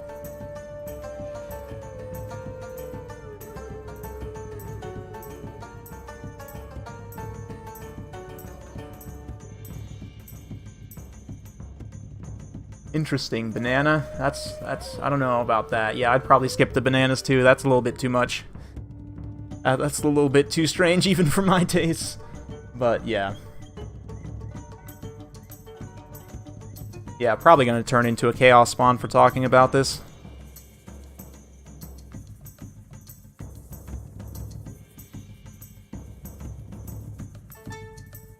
Ham is kind of salty too, though, and you know what? You say ham and pineapple actually go good together, and like the restaurant that I used to work at for my day job, like when I actually worked in the restaurant, I still work for the company, but when I actually worked in the restaurant, we actually serve a ham and a pineapple, grilled ham and grilled pineapple, both that use the same glaze actually, right? So a sweet ham is totally a thing, and the ham and pineapple combination is not what does it. For me, it's the ham, or it's the pineapple and the red sauce that's a really too much of a flavor clash, and I have a hard time getting over that.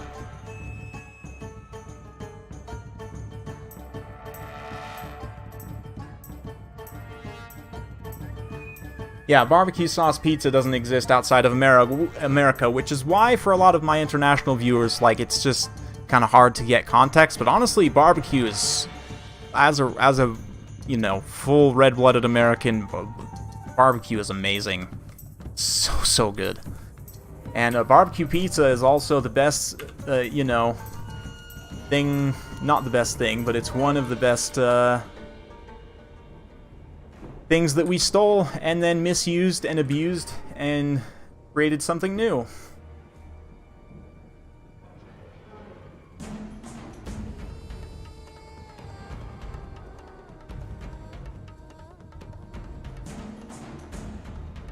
Yeah, it's just like a pizza is essentially like a piece of bread with sauce and then cheese and toppings.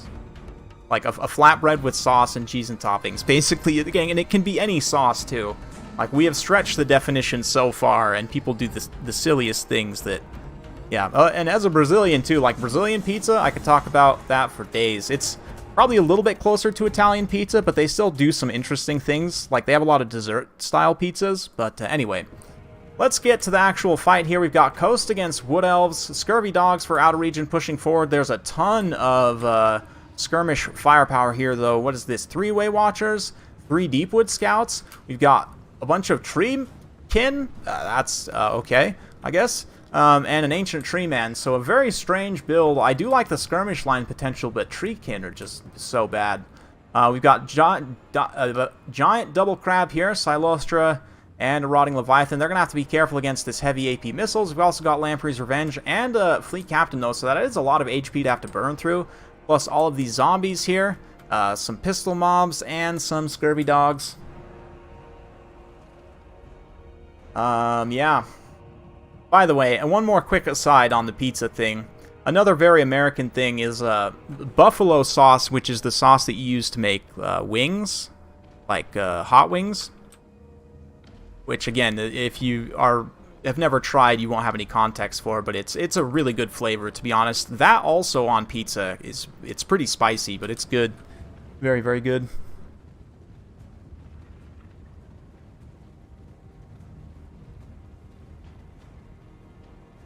Yeah, chocolate pizza. Oh man, the Brazilian dessert pizzas though, like, I have a huge sweet tooth, and the Brazilian dessert pizzas I can plow down on. But anyway, these gunnery mobs are taking it in the chin. They are just a pistol mob though, so that's okay, just soaking the damage there. 300 points is not the worst thing to be losing at this point. As long as he can keep these, you know, more expensive high armor units away from the Way Watchers and just keep pressuring very patiently. It is going to take a while. That's why I'm not really too worried about, you know, super fast commentary here, because Outer Region, if he's playing his cards right here, it's going to take him a long time to do this correctly. But yeah, buffalo chicken pizza is really good. Buffalo chicken pizza is really good with like some grilled onions. Oh man, maybe yeah, you can put a few different things on it. And that's potentially when some like blue cheese crumbles too on top. Oh, and I should really open a pizza place. But anyway, damn Knights Errant pushing forward here.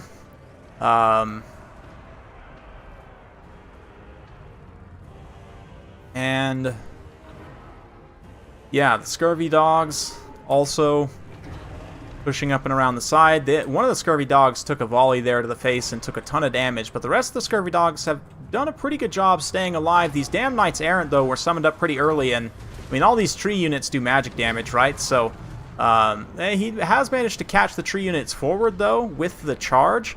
The armor piercing there on the Rotting Leviathan should do some damage. All the meanwhile, the zombies can keep pressuring, but yeah, burning that damn Knight Errant summon pretty early is a little bit painful. That's interesting, though, kind of understanding that one of the only counters for this mass skirmish, you know, one of the only kind of knight units you have, cavalry units, is that damn Knight Errant summon. And I guess Treekin do have magic damage, so maybe Falcon's playing on another level for me, which is probably true. But, yeah.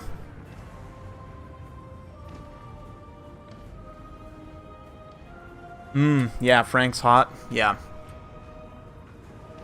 Good stuff. Frank's hot is good stuff. I use it as an ingredient for my wing sauce that I make at home. Maybe would you guys be interested in a Dov Cooks series at some point? I've been legitimately thinking, because I like a lot of my career experiences in restaurants. I worked in kitchens for years, and I don't know, I like messing around with silly recipes as much as I like messing around with silly Warhammer builds. Would that be something you guys would be interested in seeing? Is Dov pies? Yeah, Dov bakes? I don't know. Dov cooks? I have to figure out a name for it. Maybe I'll start a side channel someday doing that. But yeah, as it is right now, the push is coming, and Silostra's managed to keep herself alive. She is very low there, having taken some volleys, but yeah, these hounds are going to have to be careful. There's quite a bit of ammunition left, but if he can get through and I don't know, if he would have broken them up into separate groups and gone like one each, he could have put one in the gap here and split a couple others around up this side here. He probably could have actually got in there and collapsed them, but instead, keeping them all in kind of this concentrated group, probably microing them all in at once, wasn't quite able to outmaneuver there. But the zombies are pushing, and it's not like these Treekin are going to do damage to the zombies very quickly. And I don't know that the Treekin will win against the zombies either, which is really sad, actually. But that is what it is.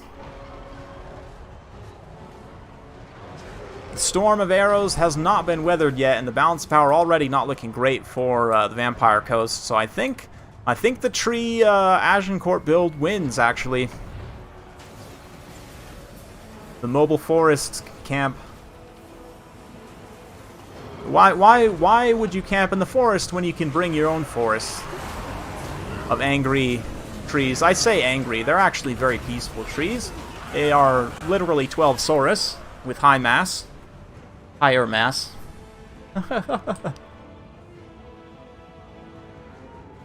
Yes, no barbecue sauce on Brazilian barbecue. That is correct. That is correct. Yeah, no. I can very much appreciate American barbecue and Brazilian barbecue as two separate things that are both very delicious in their own right. But, yes. And actually cooking certain barbecue things on like a Brazilian-style churrasco grill, it is good. But that's also, you know, heresy. As much heresy as pineapple pizza.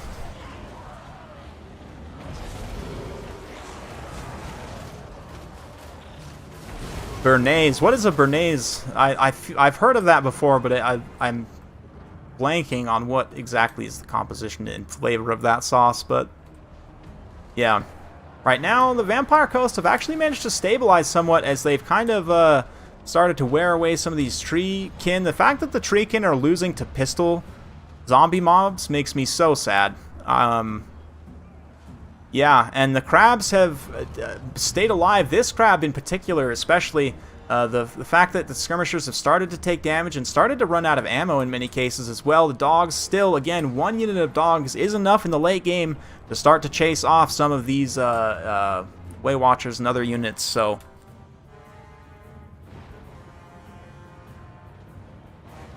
So, it is pretty interesting. Like Hollandaise, but with Aragon less Olden. Okay, that actually sounds pretty good. I would love to mess around with that. I'm a big fan, like I said, as much as I love messing around with builds And in Warhammer, I love messing around with recipes and trying new sauces too. So yeah, looking pretty good right now. 2 Way Stalkers. Just about out of ammunition though. They have been poking at Silostra pretty consistently, but Silostra's still alive. And we've got a pitched engagement between crabs and trees. Let's just take a minute to appreciate this. We'll get in close. All of the talk of food. Well, how about wood-fired crab? Yeah, exactly, Tank. Like, people don't understand when I say Treekin are one of the worst units in the game, but this is how bad they actually are. They are so bad.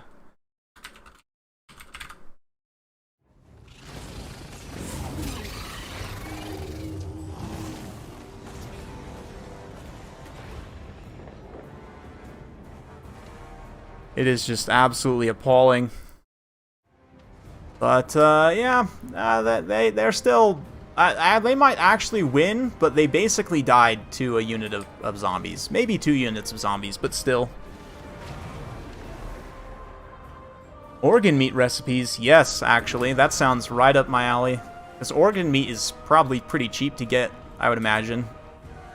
I don't know, actually. I'd have to talk to some people, but... Like, I'm a big fan of chicken hearts. I have a pretty good chicken hearts recipe. Actually. We've done a few different ones, but... Chicken hearts are like meat popcorn. It's so good.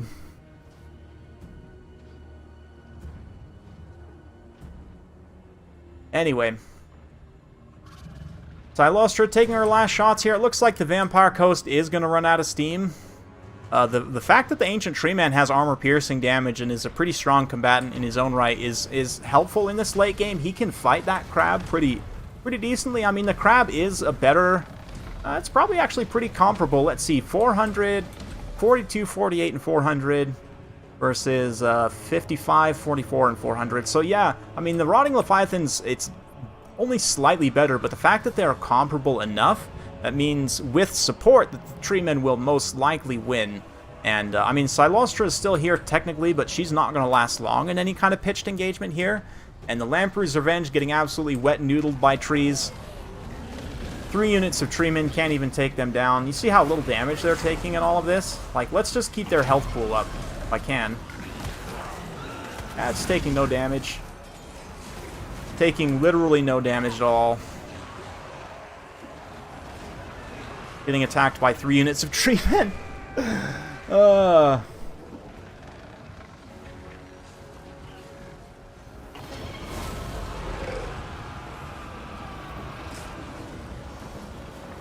Oh, yeah.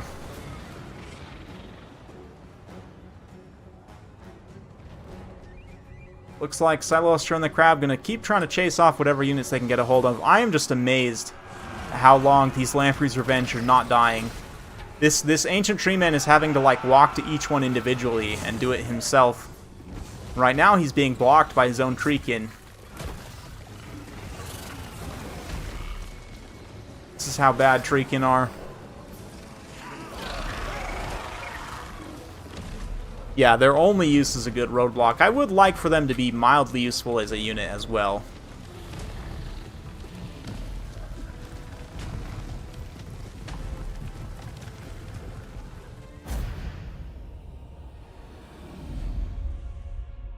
And it looks like that's it.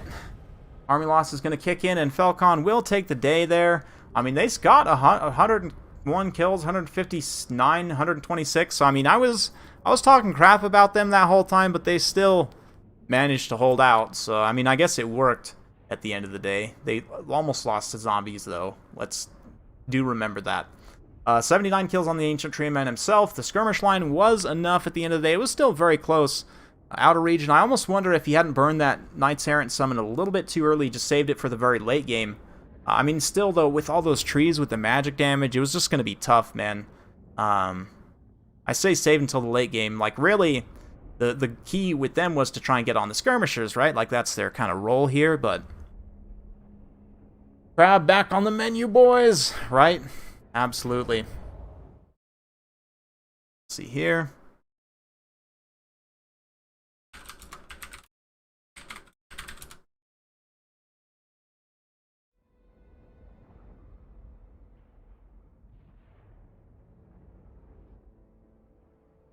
And, yeah, Outer Region gets dethroned. He's now tied with Arrow for the King's spot. But we'll go ahead and switch this now to Falcon. Let's get the next competitor lined up as well.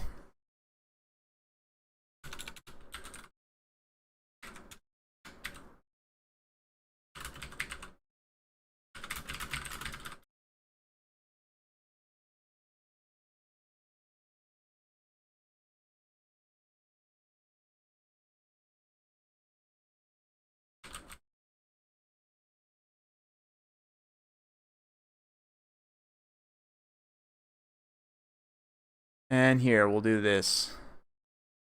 Da-da-da-da.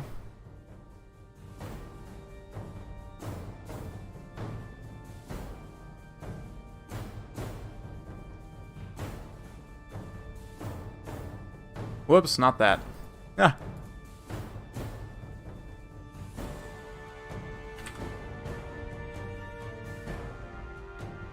There we go.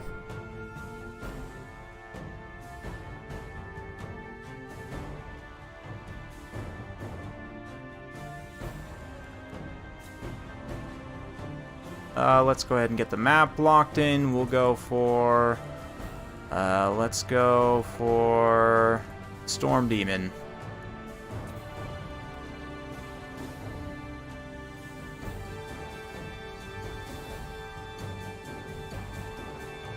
Hey, much appreciated, Tamten. Yeah, if you guys are... Well, if you're enjoying the stream, a like does, you know, it helps the YouTube algorithm, gives me a bit more discoverability, so it's always much appreciated. I'll be right back. I'm going to go grab a drink of water real quick. For those of you guys just joining, we are playing a game here. The game is Guess the Unit. So this was for another... this was for a Chinese language rule set. For a tournament that was, you know, run through the meat grinder of Google Translate. And so now you guys can try and... guess what these unit names are. Some of you guys have been in here already for a while, so you'll know we've been having fun with this, but yeah, let's see. I got the full list on there.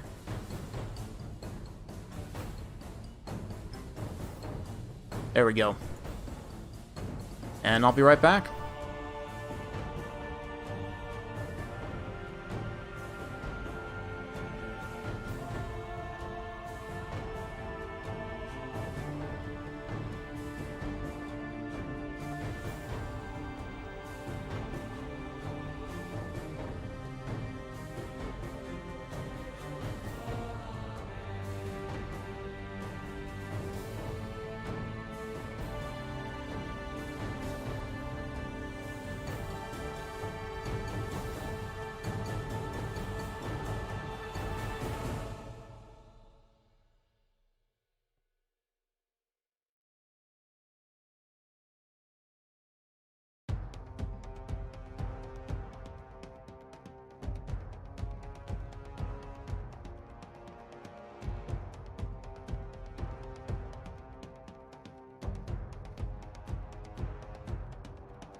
All right, all right.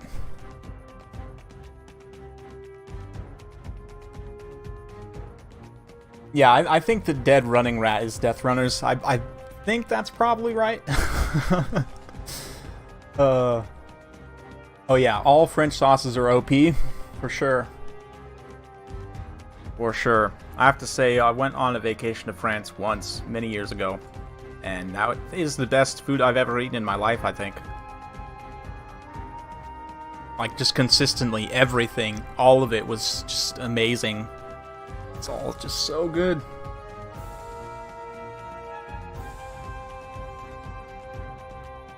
Only 4 knights, of course. Not even a traveling band of pistoliers. If we pay an Empire coin, I guess you probably don't even want Empire coin. Anyway, let's have a look at builds here. Falcon coming in with, oh, I totally forgot to tell him. No, same factions twice, but that's okay. He's got Treekin, 3 Treekin again, 2 Dryads, a whole bunch of skirmish cavalry, this time against Skaven. In terms of weapons teams here, Warplock Jezzails, let's see, Dwarf Thing Menace, Doom Flares, Ikit, and a second Doom Wheel. Very interesting. So going for a bit of a chariot rush build here. Skaven Slaves, I say rush. He does have the Jezzails to kind of sit back and snipe a little bit, but this is Storm Demon. Got interrupted lines of sight for the most part on deployment.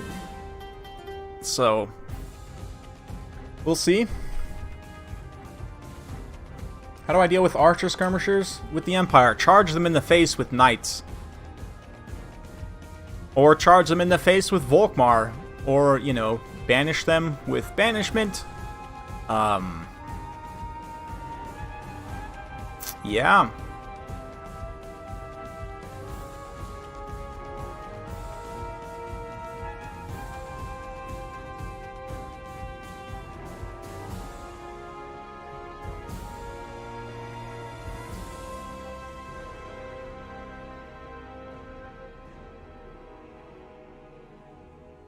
Right, even their Italian food is great. It's true. It's so true. And like at one point they even made like a quote-unquote American style, which I, you know, but they made like burgers and stuff for us. Oh, that was like one of the best burgers I've ever had in my entire life. Like, they just anything. It's like, oh, like, you want us to make you curry? Well, like, here's curry that is like comparable to like the curry you would find in India, you know, like just that good. Like, oh, delicious.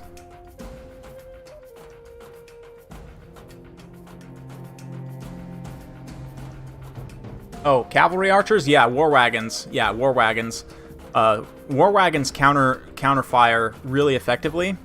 You just have to make sure they're kind of slow, so you have to make sure they don't get caught by something that can kill them, like, you know, enemy heavy cavalry. But yeah, war wagons, they counter fire enemy skirmishers really cost efficiently. So anyway, totally forgot to pop the music out there. Wood Elves rocking their tribal tunes. But yeah, and they're gonna get started here. A lot of skirmish cav, but the Jezzails, the fact that they're not artillery means that, you know, their models can't be sniped by arrows of Kurnus quite as easily. They still will take some damage from that, but I mean, it's only going to kill, like, what, 3 models there, so that's not that big of an issue. Can continue to poke here. And, yeah. These Treekin are going to keep kind of slowly advancing up the side.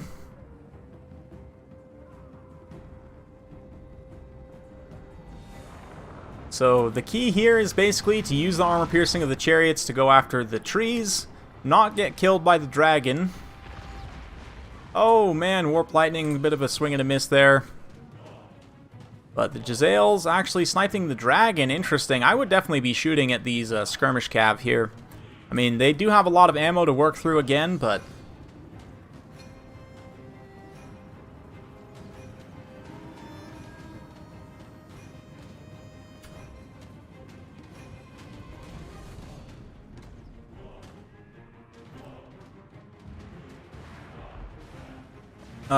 okay. Yeah, looks like we've got a Penumbral Pendulum coming in here. A little bit of lag, no big deal.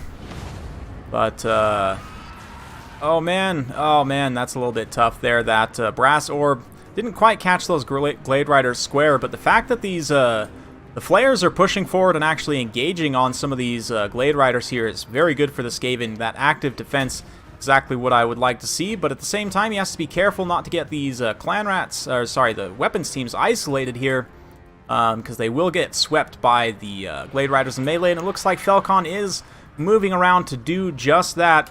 As the Treekins start to engage in the front line, you can see the Gisele's kind of hung out to dry a little bit here. They've done a lot of damage. Do the Glady about half of her HP so far, but yeah. Players could roll back now and try and clean up these Dryads and use their armor-piercing damage to go after the Treekin now that they have the support of all of this infantry, but yeah. Jack here just getting a little bit kind of blobbed up, unfortunately. Its unit pathing is probably a little bit mixed up here, but the fact that the main group that's still online, I mean, honestly, this is all kind of chaff here, right? It's not the biggest deal if you miss micro. The thing to make sure you micro is your expensive units, right? Which is these this bicycle squad here. Now coming through to do their armor-piercing damage. Doesn't look like they're doing a lot to the Treekin, unfortunately, which is kind of to be expected. They do have low-ish attack stats, and Treekin don't attack, or they don't count as infantry, rather. But Glade Radder is now rushing in from all sides. Oh man, nice breath attack as well. Yeah, Free Company are good against Skirmish Cav too. Yeah, there's a solid choice, because they're like a pretty good combat infantry unit, so they're not going to get killed in melee by Skirmish Cav, and they can shoot them if they want to just stand and shoot. So yeah, I think Falcon's already got a pretty convincing advantage on this one. I don't want to call it too early, but a lot of the weapons teams getting mopped up like this. A lot of these clan rats also just getting mass mopped by a bunch of Glade Riders, supported by the Glade Lord there. Is that? Yeah, it is the Glady. We already saw that Praevana Threma earlier. Oh, a nice arrow of Kronos hits Ikit Claw right in the face. Absolute brutality.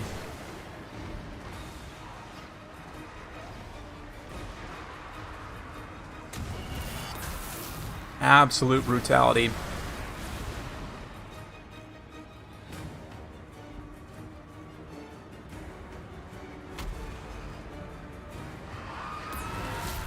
Oh yeah. Oh, this is bad. VTOL breath. Direct down. That is going to not quite finish off Ikit Claw, but it does finish off his leadership. And he is now pretty much done for, getting whacked by trees. He shatters. That's probably going to quickly lead to army losses. And another win for Falcon.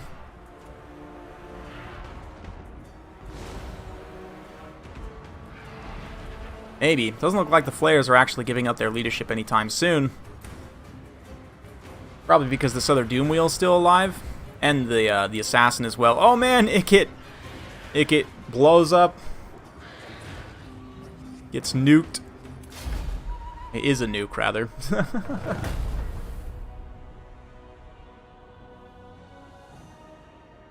And that's a win. Interesting build. Mix of the Hagbane tips and the regular Glade Riders are just, yeah, two Hagbane tips, 4 regular Glade Riders. Pretty good stuff. Let's go ahead and get the next competitor on. Got Valkanos and then Jay Phoenix.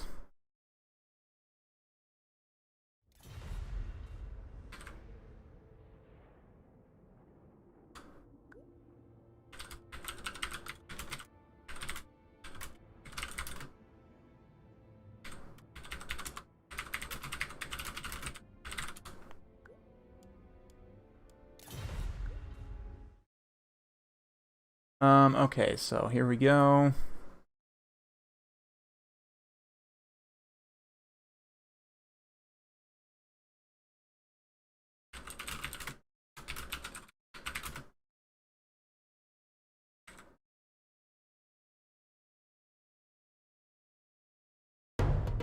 Ooh, that was kind of loud. Sorry if that startled you.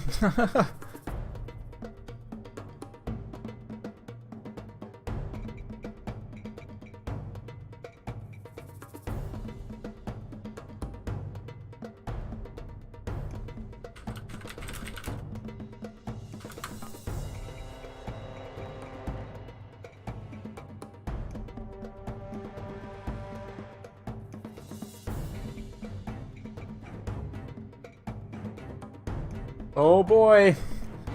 Get to 71. Drop another donation. That's what's up, Tam and 10. Much appreciated. You guys know what to do. Smash that like button like it's a pistolier. Thrown into melee unnecessarily.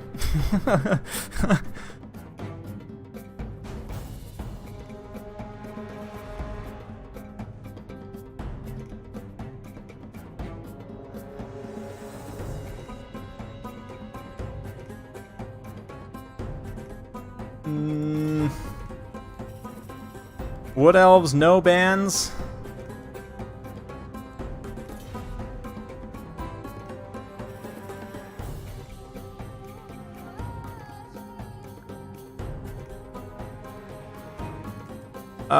Let's see. Let's do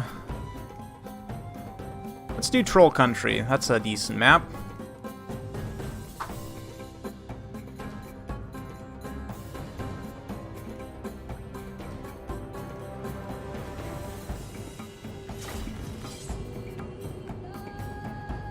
Alright, Falcon said he's going to do Treekin builds, so I guess we'll allow him to remain as Wood Elves, but he gets no bans. So I guess that's the trade-off, right? If you want to stay as the same faction, you don't get any bans.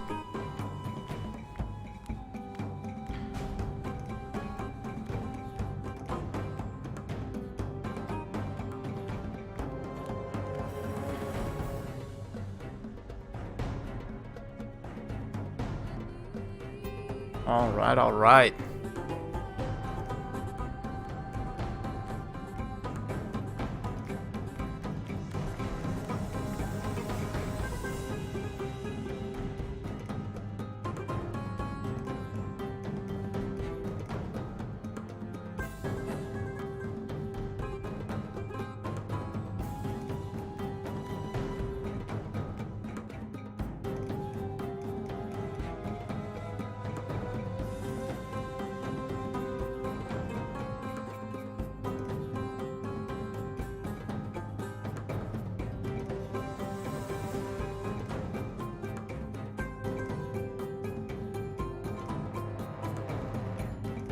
How many more players do we have today? Well, let's go ahead and have a look. Assuming everyone shows up, we've got 1, 2, 3...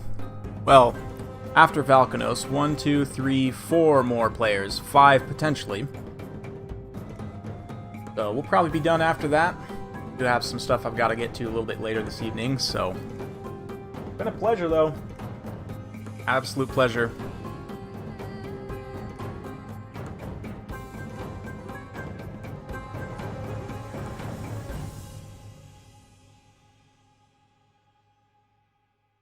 Yeah, it's a little bit of an awkward time for Lotus, unfortunately. Time zones just don't quite line up, but...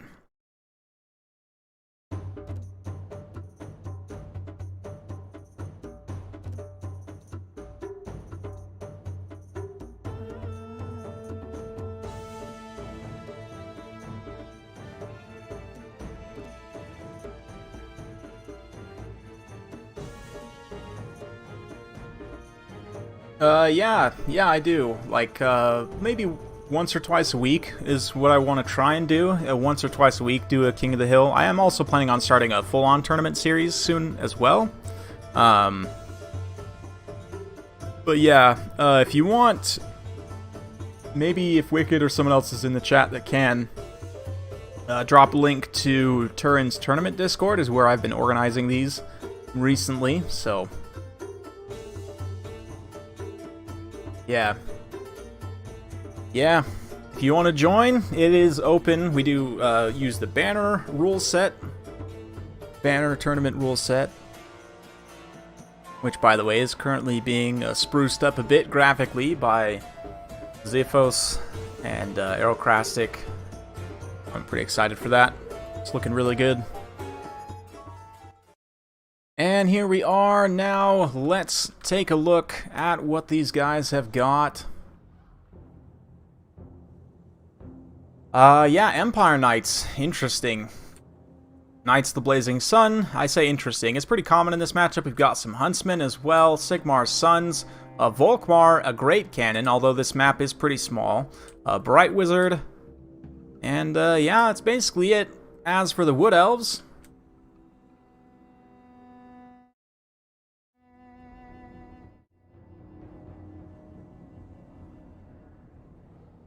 Ugh, apologies, had to sneeze there. Muted myself in time, though, I think, hopefully. He's a Treekin main, is what it is. He's bringing Treekin builds because they're such a terrible unit. He's brought 4 of them. He's got some Weight Watchers here, Eternal Guards with shields, Dryads, Branch Wraith, Blade Lord.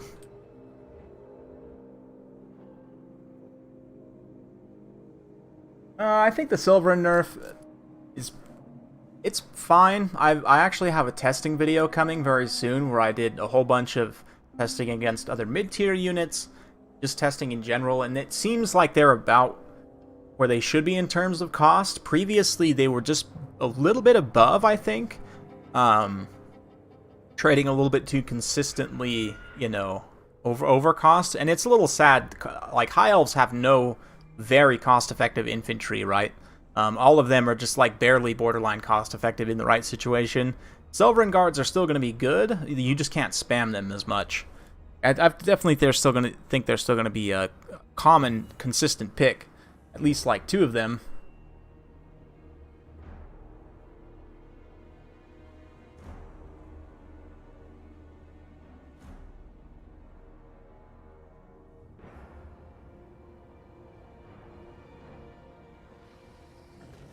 Yep.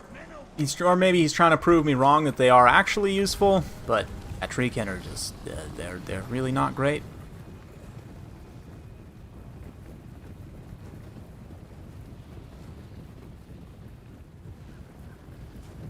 No Gelt, right? Volkmar actually I think is much better in this matchup. Volkmar just destroys Elven infantry like nothing else, and he's also not easily sniped, but yeah, Valkanel's playing too close to his cannon here as the Waywatchers are able to get in range and just eat the cannon, basically, with arrows, which is definitely not the best, but Huntsmen are in range. They've been doing a little bit of kind of counter-skirmish here. They really should be focus firing on the Glade Lord as priority. She only has 50 armor, and the Huntsman arrows do a lot of damage to her, but it looks like we got a nice flank from the Empire here with these Knights. Ooh, nice fireball to the face. And that breath attack does a pretty good amount of scatter damage on the Huntsman there. Kind of good use. You'll notice Falcon, he uses the breaths up close on characters and single entities, but on, you know, multi-model units, he uses it at a distance to try and get that spread effect there. Very nicely done. And the Caster's next on the snipe list. The Waywatcher's going to pull up on station. And here they're able to block the rear charge of the Empire Knights, which is enough. This is pretty good though. The Treekin, oh man, I would have taken that engagement. I don't know why Valkanos noped out of that. The Treekin were unbraced. They do have charge defense, but they were unbraced, and you could have got a massive charge there with those Knights of the Blazing Sun with that fire damage, but instead choosing to nope out and try and get in after these skirmishers, which I do understand, but at the same time, Penumbral Pendulum getting dropped here. The Huntsmen are relatively safe in the back line, although they've taken some damage, and a nice banishment from Volkmar, kind of forcing these Waywatchers to keep moving and forcing them out of position. It's pretty good stuff. And also the Huntsmen plus the Spears have been able to deal with the Treekin pretty effectively here. So good play on both sides. Empire Knights kind of disengaging, pulling up and around now. These Empire Knights not wanting to go in against the Treekin with while they have that Spear support. It's probably right, but these Knights of the Blazing Sun here, before they get caught by these Eternal Guard, they need to come rear charge these Dryads and pull through these Sigmar Suns right here, get into the back line, and then you can charge these Treekin that are in the back line with those Knights of the Blazing Sun, but right now they're just being left in combat for way too long. They have magic resistance, which helps, but the Eternal Guards are starting to tear them apart, and that, yeah, that could potentially be a game-costing mistake there as the balance of power starts to turn in the Wood Elves' favor. They're able to break a lot of the Knights over on this side, secure those Waywatchers there, and yeah, the Huntsmen getting engaged by Eternal Guard here is also not great. Treekin, they're barely still holding their leadership together, but the fact they're still fighting is very, very helpful. Only 7 unit models there, though. Huntsmen, Spearmen getting a little bit overblobbed here. These Spearmen could actually run and just pressure those Waywatchers. But yeah, you see those Knights of Blazing Sun eventually getting ground down and broken in that fight. They really were left in there for a little bit too long. He could have potentially used them to secure this backline position and then come back up and around with these Waywatchers having been forced over to this side with no support. Those Knights of the Blazing Sun could have come up and cleaned them out on a charge as well. I mean, granted, the Glady's hanging around. She probably would have tried to intervene, so it's not 100% like that would have worked and won him the game, but just a little bit of an error there with the Knights of Blazing Sun ultimately, I think, was what cost him.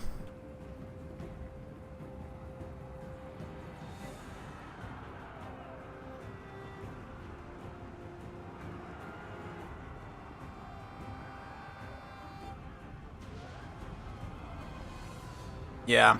At this point, a lot of the Empire force is getting chased off the field. Volkmar's still alive. He's going to try his best to secure, but yeah, he gets netted here. Praevana Threma. And it's tough on Troll Country because you can't really play that close to artillery. And it's pretty easy for Wood Elves to get in range for almost your entire line right off the bat because it's a pretty small map. I would definitely recommend not taking artillery in this matchup, or if you do, I would take something that can get its ammo out super fast. Like, it's a meme, but if you actually took the Sunmaker here and parked it like at the back of your deployment zone, you could probably use up almost all of the ammunition before it got sniped. Maybe. It's hard to say, but...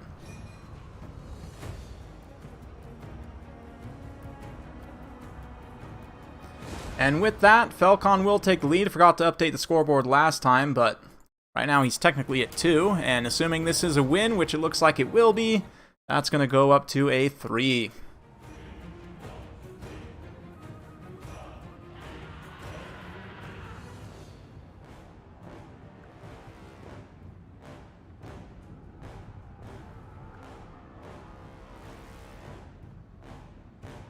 Yep.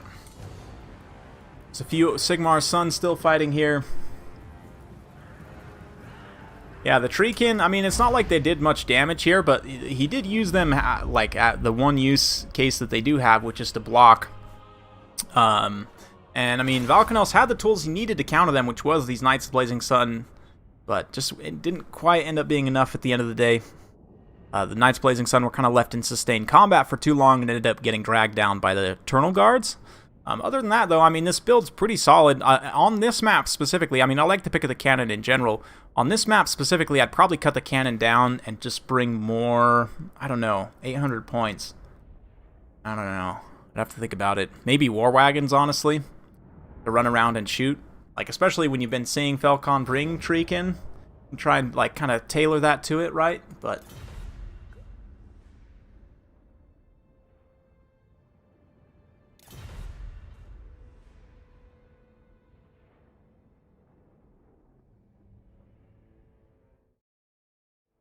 yeah, the Cav, especially Knights of Blazing Sun, because they have lower melee defense and armor than something like Empire Knights even. I mean, the magic resistance, like I said, helps against the Treekin, but they don't do that much damage anyway. Really the Eternal Guards that are the threat, right?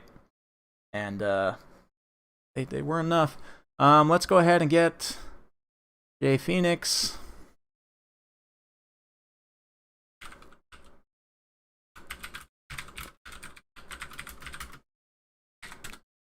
And then up next after him is going to be King of the Dead, so I'll shoot him a message also.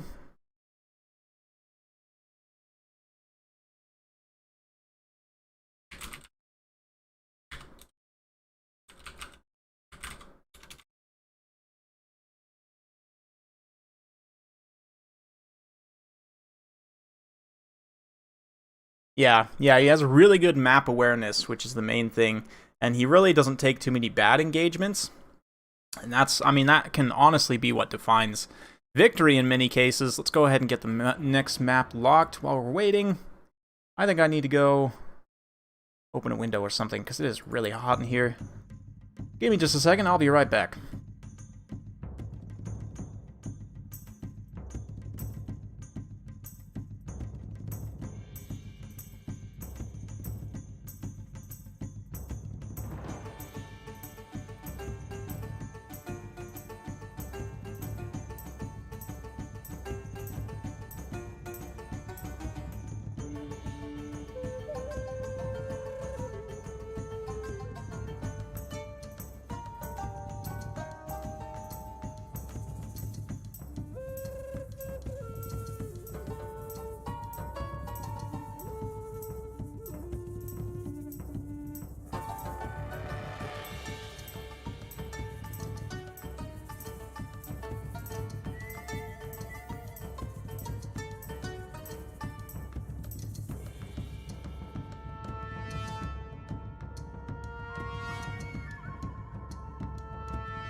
That was funny.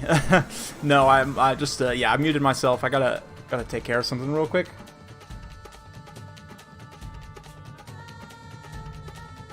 But I'll be right back. Yeah, no worries. That was funny though. A little bit of cat and mouse in the lobby.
All right.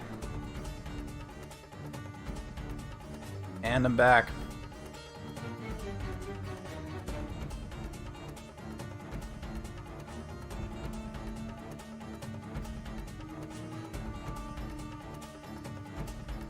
And I am back.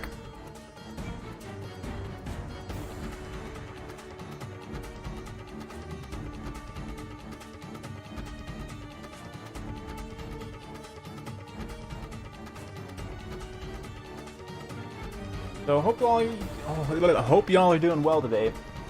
It's been pretty good. You know, I'm actually going out of town next week. Late in the later part of next week, so I'm trying to get a bunch of content prepared for you guys ahead of time. And so I've got a bunch of battles recorded already. I'm going to do some testing, like I said, have some testing with the Silverin Guard that we're going to be uploading.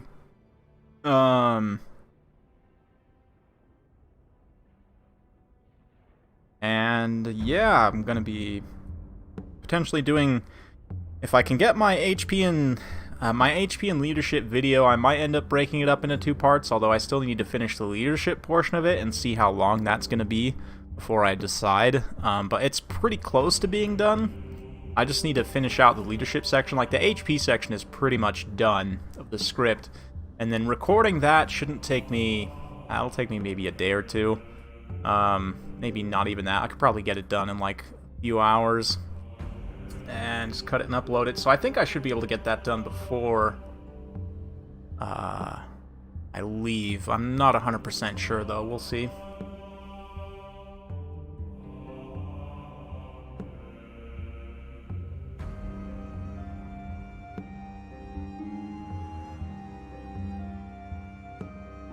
Yeah, we'll see. They have potential to do stuff in the long and like tail cycle, DLC tail cycle of Game 3. We could see some like little vignettes and like one-off stories, especially if they introduce new characters. Like I was thinking even like War of the Beard, or like how they're going back in time for the Old World update too for Warhammer, you know. For the tabletop, we could potentially see like another time of the Empire as well, like a different, you know, map DLC timeline. I do still play Med 2, yes. From time to time, for sure, I like to jump into a campaign, especially the mods. Like, there are a lot of really good modded campaigns now that I've never really tried back in the day, so that keeps things fresh. But even just classic unmodded Med 2 I still enjoy. When is the crumbling video? Probably after... it's either going to be part of the leadership video. I decided I'm going to make it part of the leadership video, basically, because it's like a part of the leadership mechanic. I thought I had potentially had enough to make it into a full video on its own, but I really don't think I have enough. It would just basically be me like raging and complaining for 10 minutes about it. But yeah, the math actually won't take me very long to explain of why it's broken.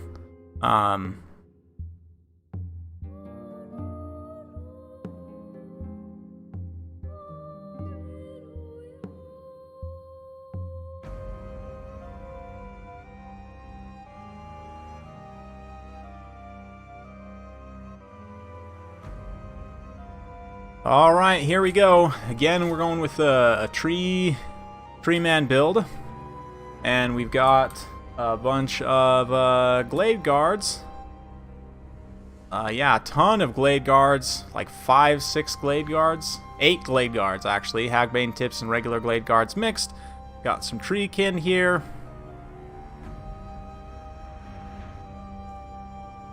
And we've got some... eagles, 2 eagles, an ancient tree man, a couple of glade riders also. So an interesting build, definitely a lot of Daka, more infantry Daka this time.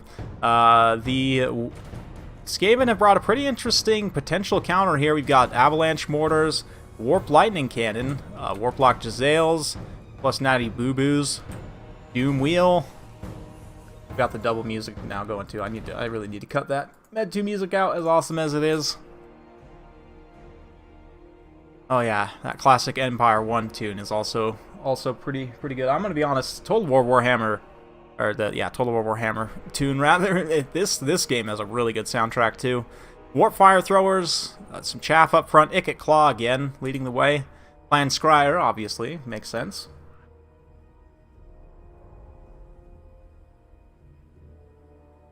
One minute on normal leadership, 10 on crumbling. Yeah.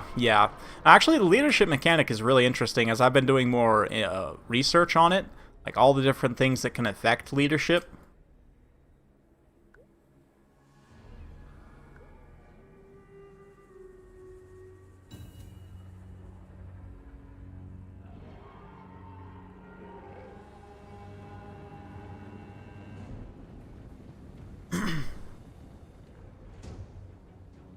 Alright.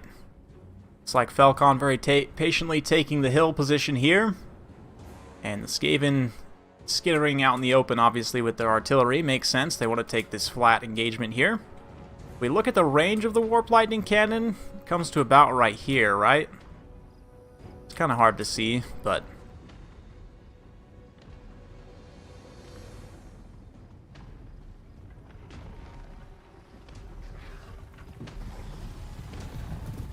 it's definitely a Wood Elf build. Mass Glade Guards, pretty good, honestly. Glade Guards are solid. They have decent stats in melee, not the best, but they're okay. 26 weapon strength's not bad. 27 melee defense is actually pretty decent for a skirmish infantry. And 20 melee attack is not good, but it's also not completely awful. So the fact that there's so many of them here, they can kind of fight certain Skaven. Like, let's compare Glade Guard's melee stats with, like, we have some Clan Rats. Clan Rat spears and shields? Yeah, only 18 attack, but 36 defense. So, they're like, probably about like Clan Rats with swords and no shields, I would imagine. Do we have any of those? These ones do have shields. If we compare, yeah, 24, and if they didn't have the shields, they'd probably have, I think, like -4, -5 melee defense. So pretty comparable, honestly. To the melee stats of Glade Guard. So, not only can the Glade Guard fight at range, but they can also fight the Skaven infantry, not necessarily one-on-one. It's not super efficient considering they have way less unit models, like half the unit models, but I mean, they can fight okay. I guess kind of the point. 120 angry rats here, though. That's a lot of rats.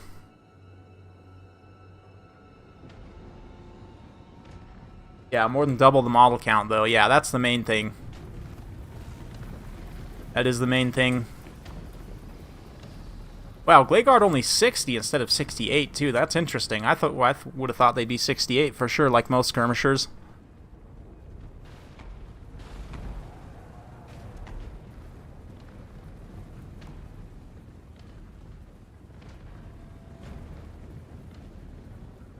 Ancient Tree Man pushing up though. The Grey Eagle, kind of just chilling, flying around, doing some scouting.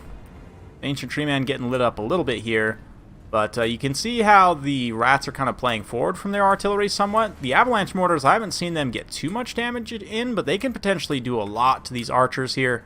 Yeah, they're just now coming into range there. Actually hit the treekin rather, and do some damage to them. That's interesting. But the archers will be their real targets. The eagles now rushing in though. What are they going after? Oh, warp. Nice howling warp gale freezes them both in place, and they're now going to get lit up by the natty buboes there. Natty buboes won't do too much DPS too quickly, but they should be able to kind of plink away there and get some work done. You can see now the avalanche mortars also firing in. They're going to be a target here. We've got these other Jezzails also, so there's just a lot of target saturation for the Wood Elves here, which could prove to be enough. A mobile push, though, coming in on this side. And how about those warp fire throwers roasting the eagle up in the air? It's going to nope out of that charge and come over and get these avalanche mortars. That is a 1,500 gold unit, so that is pretty painful to lose them potentially. Right now they're getting focused by those archers. Really need to pull them back so they don't get completely destroyed there. But the eagle, man, the eagle does manage to make it into combat just barely for a moment and then routes. Not able to take out those weapons teams in the back. So I'm surprised. There's a lot of weapons teams here. The warp fire throwers doing good against the treekin in the front line. And yeah, things are looking pretty decent so far. He's able to terrify away the Glade Riders when they make a push on the Warp Lightning Cannon there. This Eagle was able to get in and take out the Natty Bubo Sharpshooters, but Ikit Claw in the front line, I don't know though. The Avalanche Mortars getting taken out without doing much damage to these Glade Guard is an issue. And also this Warp Lightning Cannon crew. Now this is interesting because they're routed off here. The Glade Guard, or the Glade Guards can't actually target the artillery piece, but it looks like with these Glade Riders coming back from route, he can potentially have a tool to chase off the actual crew itself, so that will neutralize it just fine. A lot of the weapon teams starting to get inundated now, and yeah, it was a pretty good attempt, honestly. I don't want to call it too early, but things are not looking great for the Skaven. We can see that reflected on the balance powers. It starts to turn a little bit here. A lot of their weapons teams being occupied. Oh, are we good? Hold the connection. Come on. No. Oh, Falcon's been dropped. That's too bad. That is too bad. We'll check in with him and see how he's doing, but that was quite a straightforward build there. Yeah, for Jay Phoenix. Interesting. The Treekin kind of acting as the front line there worked out okay. They weren't necessarily winning, but oh, both players dropped. What just happened?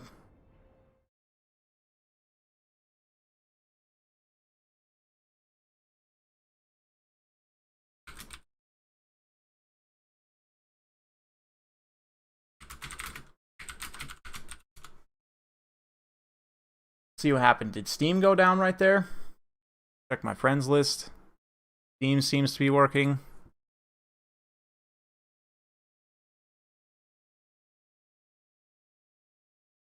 Oh, I was dropped.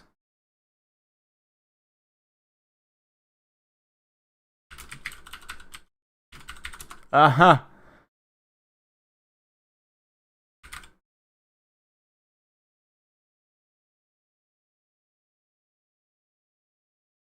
Ah, that's funny. That's funny.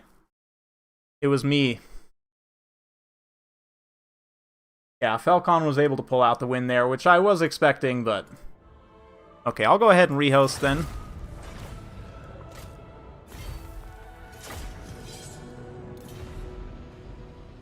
Go ahead and put the super secret screen blocker up so that...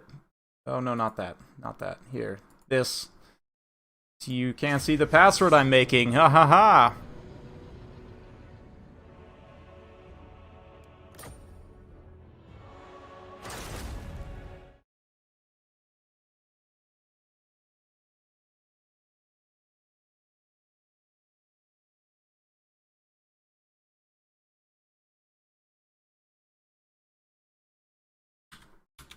Oh no, I hosted as a player. That's not what I wanted.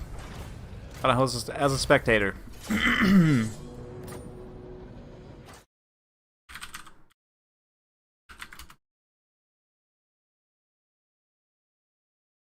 Okay, and then who's up next here?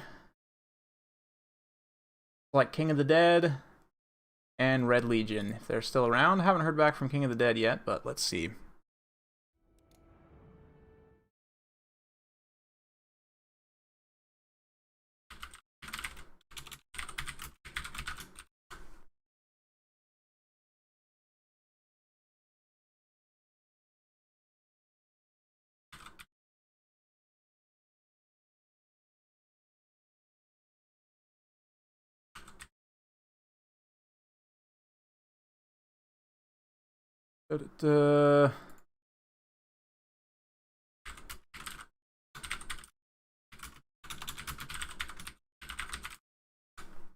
Get some music going here in the meantime while we're getting all of this arranged.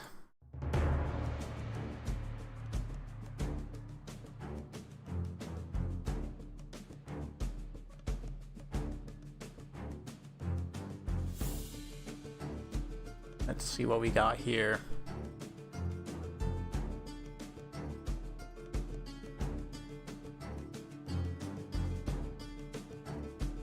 Looks like Legion's gonna have to drop. Haven't heard from King of the Dead, so we might go to Ice Power.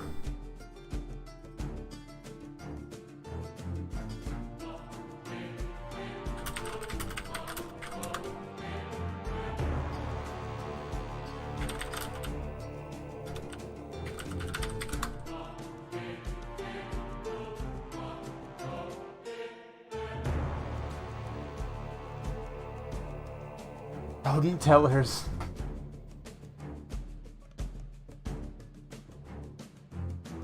Yeah, I think probably sashimi. If we end a little early today, it might be okay for me. But next time for sure, you will see the announcement, and I'd love to get you in here.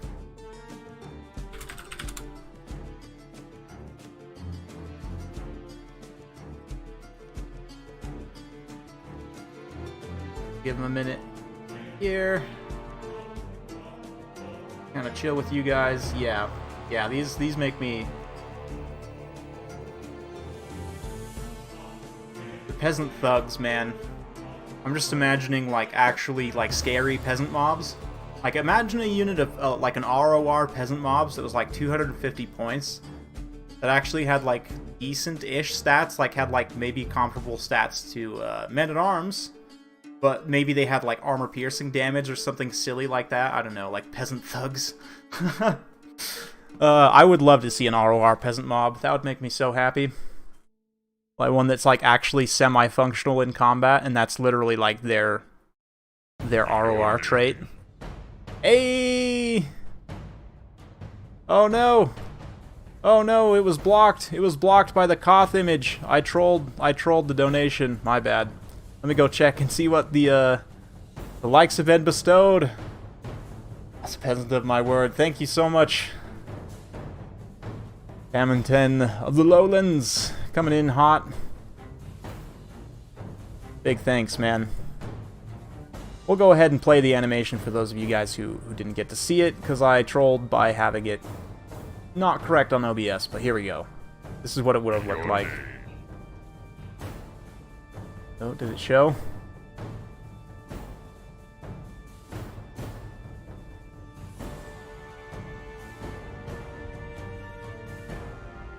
There we go.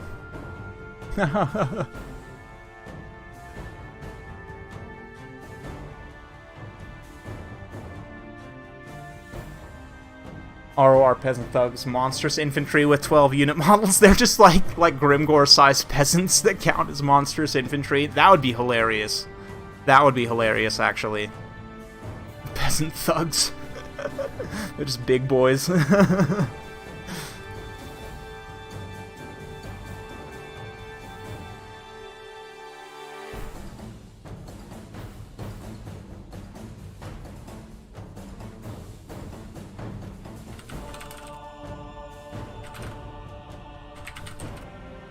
So I'm not sure if Ice Power is aware if he's in a game right now.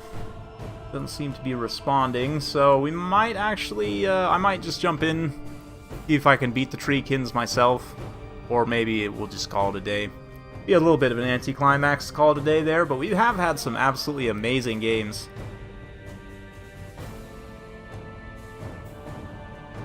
Yeah, usually about an hour to 2 hours before the tournament. Yeah, typically.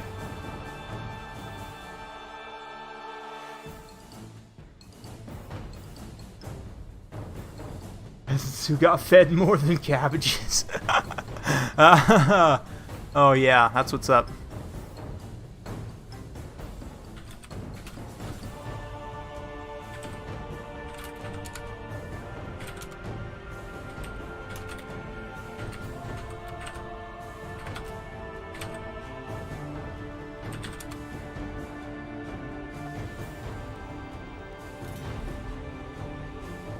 Yeah, people got scared by the Treekin Falcon, it's true. Yeah, I think we're gonna have to end it. I had some competitors lined up, but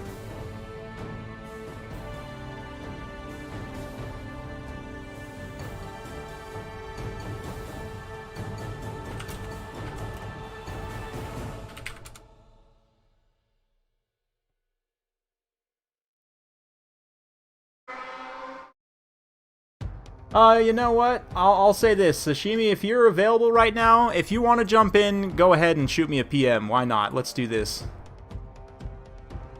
We need one more game, so actually, yeah, I'll spur of the moment, just change my mind. Why don't we just have you jump right in?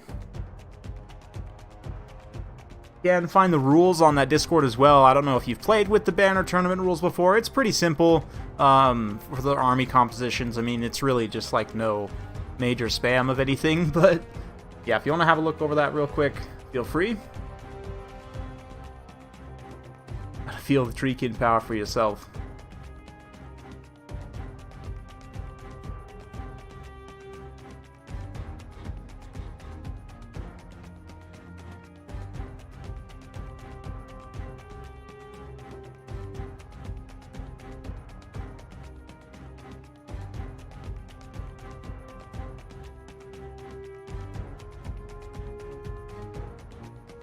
Yes. Yeah, if you want to. Yeah, if you want to jump in, shoot me a PM on Discord.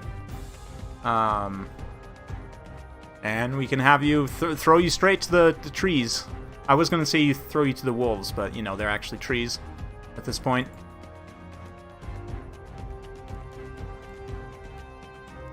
And we'll do, Mouth of the Pass for the final map, I think.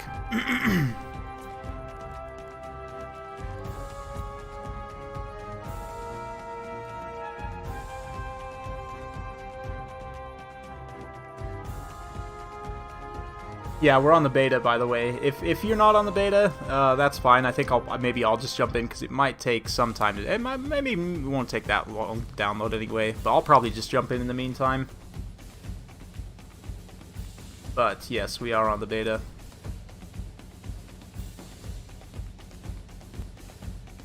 You know what? Let's just do it. I'll just jump in right now. Here we go.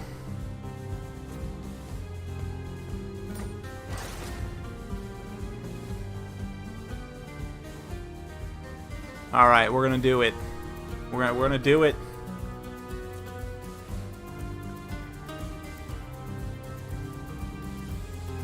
We are going to do it.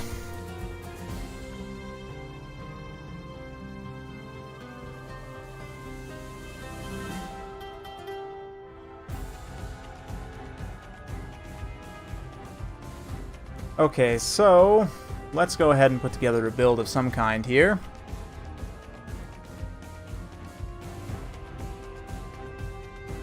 Yeah, go ahead and start it downloading, and we'll play this, and if you're pretty close to done by the time that we're done, then I'll have you jump in, but if it's still going to be like another like 10-15 minutes, then we'll probably call it for the day, but absolutely start it downloading for sure.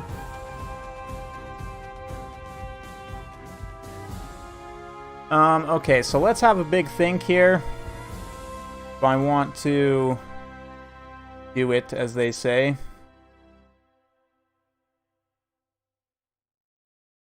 Okay, you know what? We're actually gonna put Dance and Warzag up instead. Oh man, where's Dance and Warzag? There he is. That'll be the blocker for now.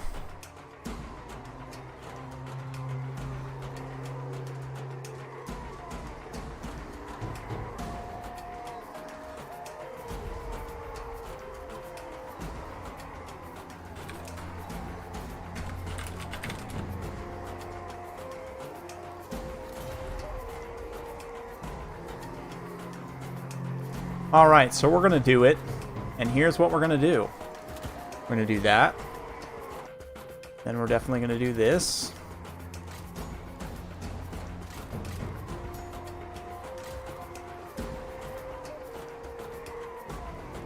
And then we're going to do this.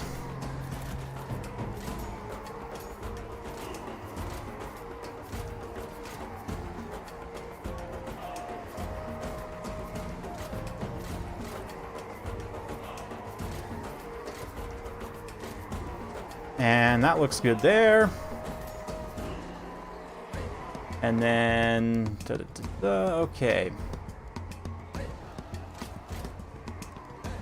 Then we'll get this guy. Do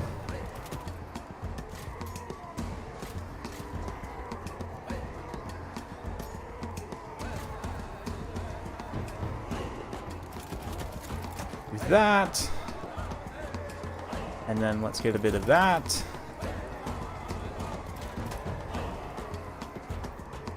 And we'll do this. Your name. Hey! Will Lawrence coming in with the super chat. Mods, cost tourney. Oh yeah. Thanks Falcon for the whole builds. Oh yeah. Absolutely. Big thanks, man. Much appreciated.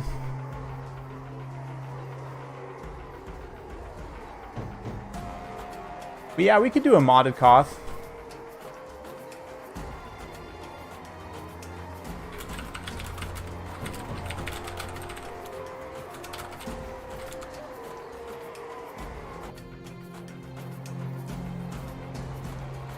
Alright, so we're just about ready to go here.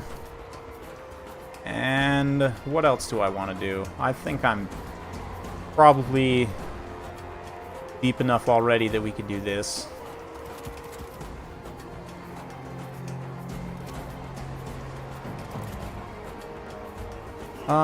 Yep, that looks about right there. This is really ridiculous, but we're gonna do it. Yes, 1.9.2, that is correct.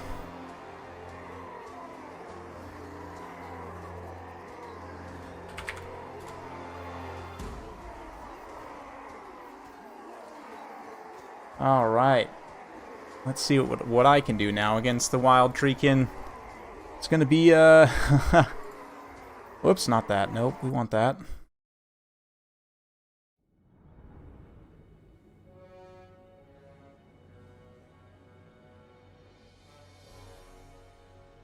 Falcon also, we should update his score. I think he's pretty safe at this point as the qualified king, but just for tracking's sake. Alright, so how do we want to approach this? Probably like this.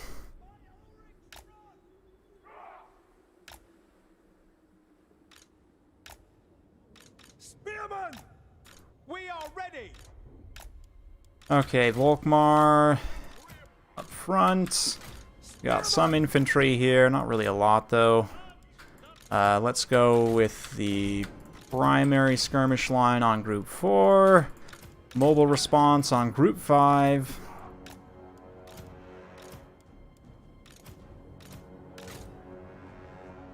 Actually, let's put you guys out with the wagons. And we'll have these guys also go with the wagons. And then, yeah, artillery on Group 7.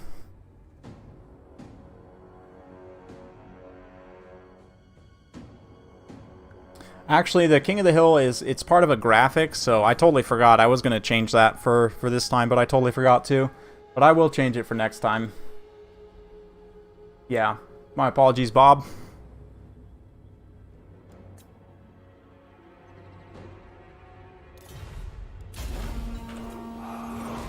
We are Sigmar's I'm expecting Firebark Elders. Oh! Oh, they're all over there. Okay. We serve the Emperor! It shall be. Oh, already dodge. Nope. Hellstorm! Oh, they actually didn't lose any models there.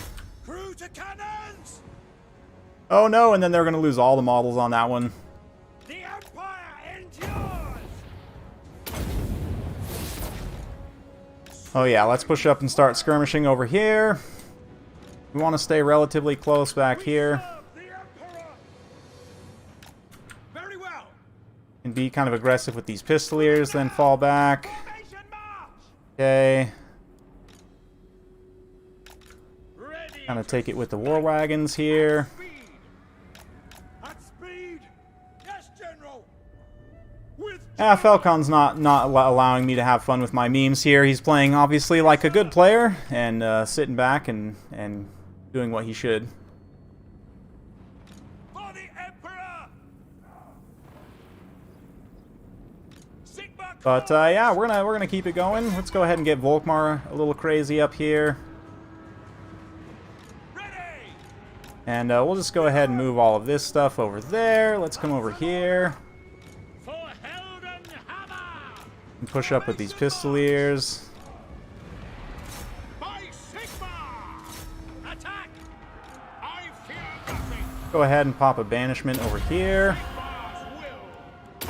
Act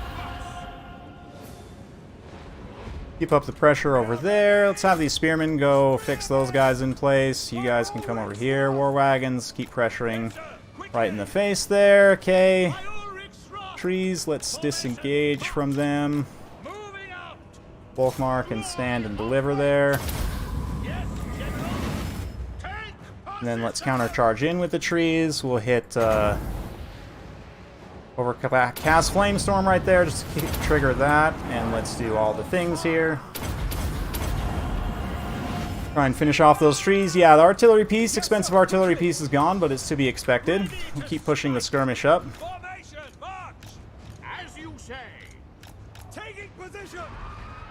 Pretty much used up all my magic already, so that's fine. But Volkmar can stand here. The Empire! Knights can get a little bit of a rear charge there. We'll keep pushing the skirmish line up. Spearmen! See if we can actually engage these horsemen while they're kind of distracted there. Yes, General! At speed! Your orders? Take the ground! Okay, so they managed to squeak away there, but that's fine. Or the dragon did, rather. Let's come in and drop another rear charge on these treemen while they're vulnerable. Hammers ready! Pistoliers are doing a good job kind of counter-skirmishing here, which is fine. These spearmen are a little bit out of position, so let's get them back over here. We're Sigmar's heirs! Okay. Looking fine there. Sigmar calls! Moving now! And pull back over here. Try and counter-skirmish this side. Let's throw another fireball over there. And let's disengage the knights here. And let these spearmen start to saturate in there. Down! Yes, my lord! Take the ground! Grand Theogenist. Sigmar Preserver! Attack! Oh, probably going to get terrified by that dragon right there. I don't have any of my buffs up either, so... Quick, Hammer of Sigmar, everyone! Full fire, come on, come on! Let me pop him. I think I got outplayed there.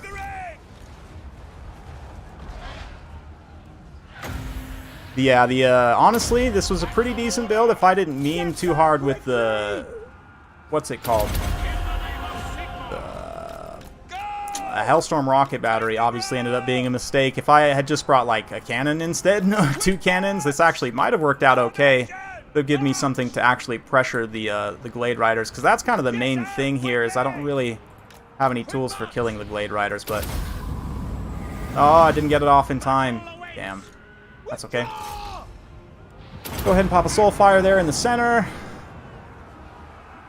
We do have some Pistoliers back over here.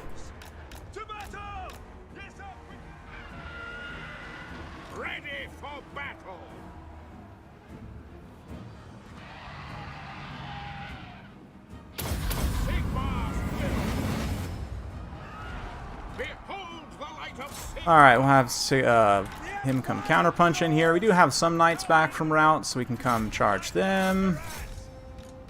Charge them in here. Stop! Charge! Offering Volkmar's doing not great, but we can probably disengage here.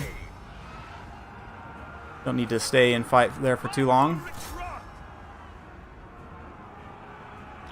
Let's come back over this way. with haste immediately. Basically teetering on army losses right now, but those Glade Riders actually held up that charge quite well. Yeah, ultimately, honestly, if you switch the Hellblaster out for a cannon, I legit probably could have won with that, but instead I memed too hard and brought the rocket battery.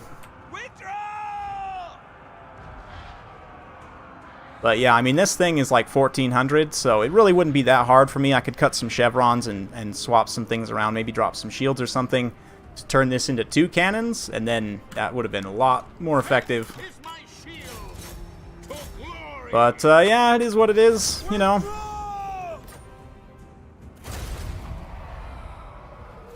It's kind of funny that, you know, to even use Treekin, you have to resort to going like all cav, you know, no frontline cheese, basically. And it is pretty sad. This is honestly the state of the Wood Elves. If you want to know, like, the Wood Elf meta right now is all Wood Elf infantry is terrible, pretty much, except for Eternal Guard in certain situations. But that's why Falcon has actually been playing without Elven infantry this whole time. And Treekin themselves are also awful, but at least they have mass, which Elven infantry does not. So it does actually make sense, you know, the way he's playing. And it's kind of sad. It's honestly, it's kind of sad that that's the way you have to play Wood Elves. Because basically, like, you rely entirely 100% on, you know, your shooting damage, pretty much. All I hear are excuses, Kappa. You know what, Bob Tresh? All I hear is timeout.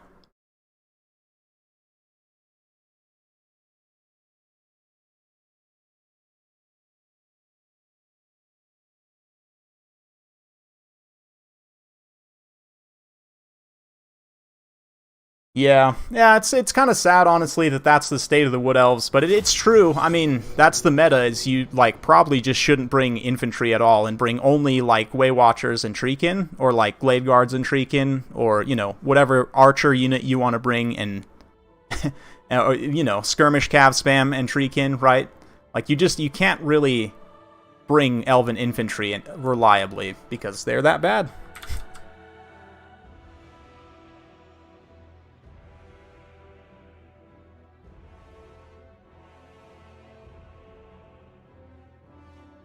Yeah, no, I memed myself and brought the rocket battery because I thought you might go with the Glade Guard spam, but instead you went with the Skirmish Cav spam, so I immediately regretted my decision and instead just wanted to, you know, die.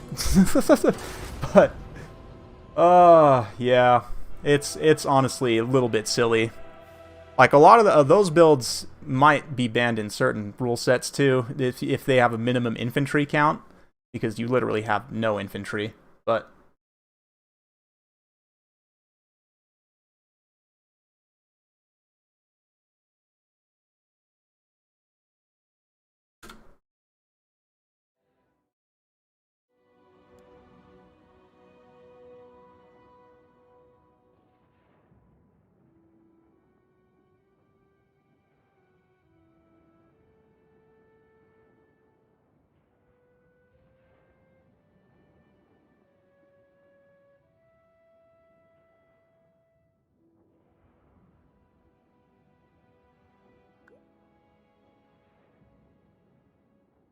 Yeah, it's just kind of sad that you have to go with that. Like, a lot of people would call that cheese. Like, I'm not necessarily going to call that cheese, but, like, a lot of rule sets would explicitly ban builds like that, where you don't take any infantry and take, like, 6 units of Skirmish Cav. And it's kind of sad that that's what you have to resort to even make them viable, but it is what it is.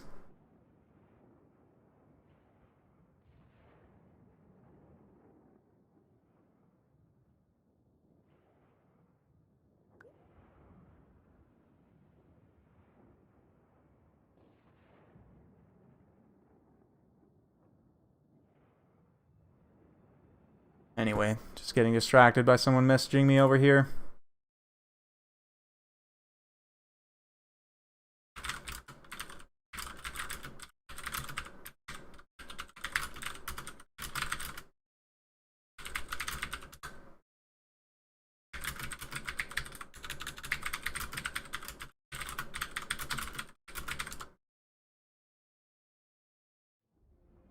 Yeah, it is streaking, but you know, after like 5 games of watching that kind of spam stuff, it does start to get a little bit old, I'm not gonna lie. It's like, it's okay, but it eventually starts to get kind of boring, at least for me, and that's probably because I'm not, you know, a fan of Elves, really. But yeah, I mean, it's like, oh, yeah, your Treekin are winning the battle. Oh wait, just kidding. It's the 6 360 shooting skirmishers you brought that are actually winning. Your Treekin are just standing there. That's literally all they're doing. But yeah.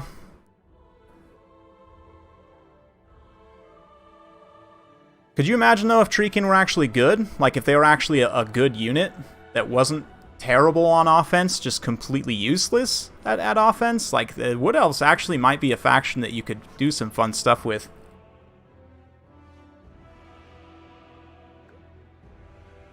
But pretty much it's like, okay, bring skirmishers, win with skirmishers, and that's it. I mean, like, you can take up melee rush builds maybe in like 1 or 2 matchups, and certainly you could try and make it work, and with Helm of Discord and some other things, like, you have some tools available, but, like, it's either, I don't know, like, there's no...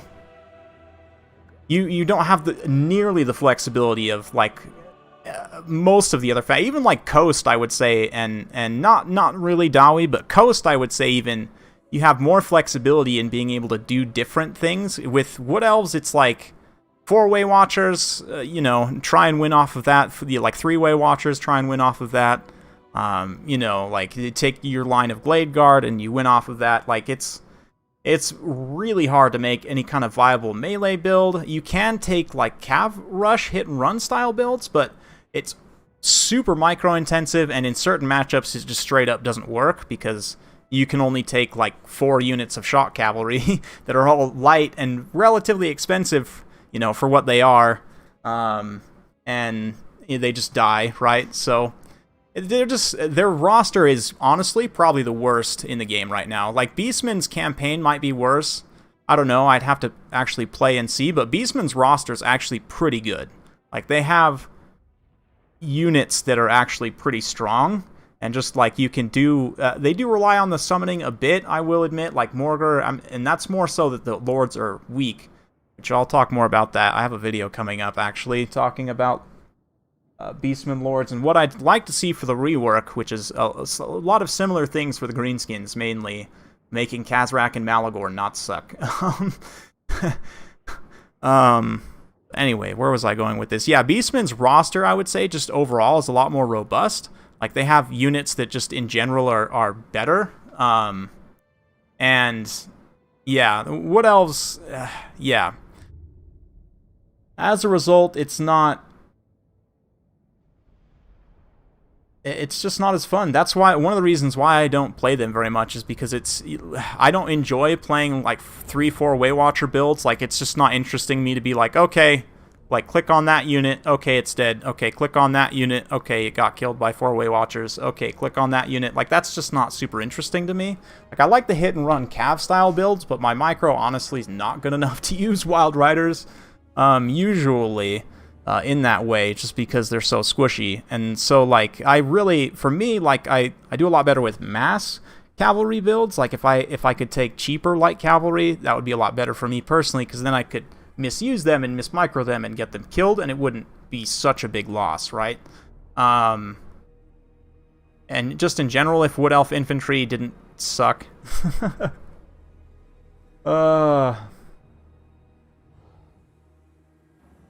Yeah, in the Chinese rule set, cavalry actually never counts as attacking, which I thought was interesting.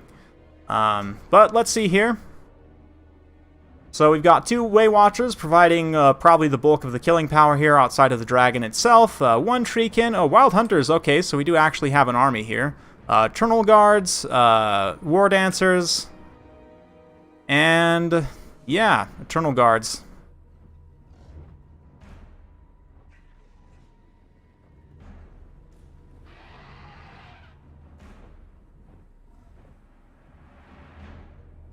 So definitely going for more of a melee focus this time. We'll see how that does. You can see how he also positions the Treekin like on top of the War Dancers so they don't eat a charge.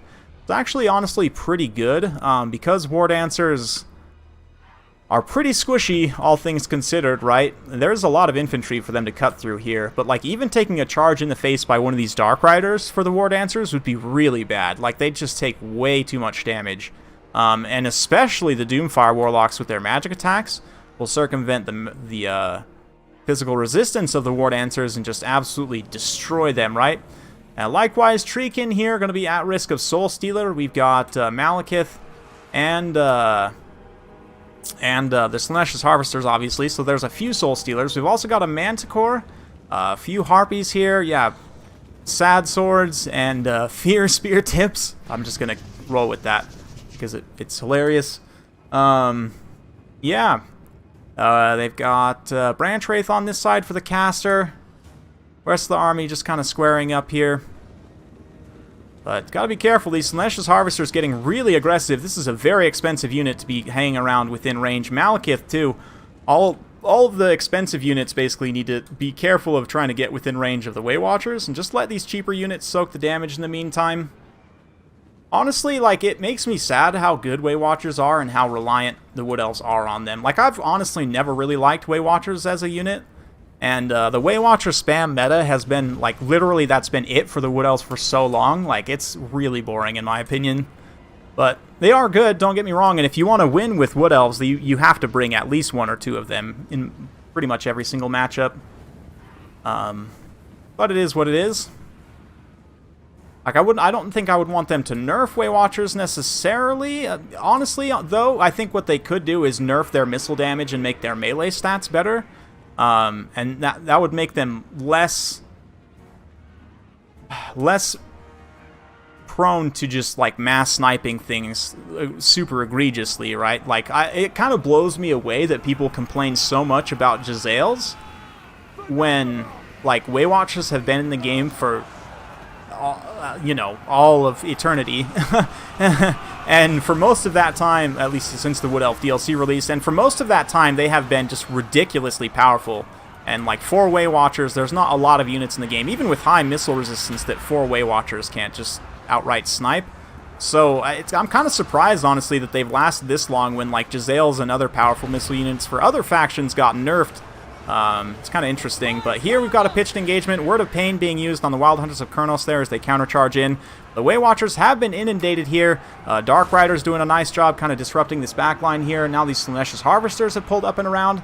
Slaanesh Harvesters versus Wild Hunters of Kurnos is an interesting matchup, but here the Dragon gets rear charged by Malekith and the Feral Manticore. This is a really bad situation for the Glady. She definitely needs to get out of there as soon as possible. And a Soul Stealer as well, going to devastate those Wild Hunters of Kurnos, pull away quite a few unit models there. But if we have a look at the infantry fight, the War Dancers will be cutting through a lot of this Dark Elf chaff infantry. And if you're asking about the Dark Elves' strengths, Dark Elves' strengths is that they're the Wood Elves with chaff. They're the only Wood Elves that have like really cheap units, and they don't even have like true chaff. It's more like low-tier melee infantry. And the fact that they have it is unique to Elven factions. Like, you really... High Elves, their stuff's all more expensive. Wood Elves, their stuff's all more expensive. Like, you have 2 infantry units at 450 points. That's one of their main strengths. Another strength is armor-piercing missiles, which hasn't really come into play here too much, but... as it is right now, bounce power is still relatively even. The Treekin are trying to prevent the Glady from getting wrecked here, but the Manticore and Malekith able to actually pin her up against a real tree, and she took a few really nasty hits there. Malekith and the Manticore can now pull away and start supporting various mobile engagements. She is routed at this point. She does get an Earthblood there to heal up a little bit of HP, but you can see how the Manticore pops back up in the air. It's going to be able to chase her off, so I think this is where the tree reign ends against the Dark Elves here with balanced builds on both sides. We see how without that kind of skewed build, it's a little bit harder to make these Treekin work. The Treekin are still holding, but they're really just not doing anything besides blocking. And in kind of a wide, kind of pitched engagement like this, a little bit more of a traditional fight, their slow speed makes them struggle. Although Yeah, nice Soul Stealer being used in the center there to help deal with them. Their low model count means they'll take quite a bit of damage. Lanesh's Harvesters also pushing through, getting onto those Way Watchers, and Ice Power Total War doing a great job here with these Dark Riders as well, sandwiching from multiple angles to make sure he takes out those Way Watchers. Another Earthblood being used there. That Branch Wraith is still alive for the time being, but I'm really surprised, Treekin. It seems like whenever I use them, they always route to nothing, but here they actually hold for quite a bit of time there in the late game, just barely getting routed by Malekith.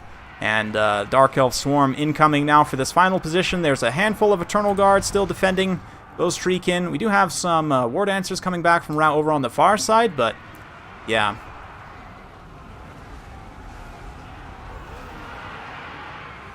Malekith and his Manticore teaching that Gladius a lesson, able to finally dethrone the king.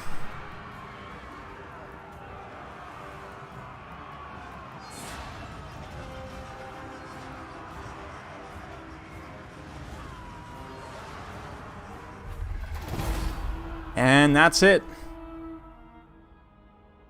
So, great game to both players. Falcon coming in with attempting to do a little bit more of a melee-centric build there. And, I mean, the War Dancers did okay, but Eternal Guards, they get crumped pretty hard, even in ideal situations. And against this much mobility, a lot of mass Dark Riders, that's an advantage Dark Elves have over Wood Elves, right?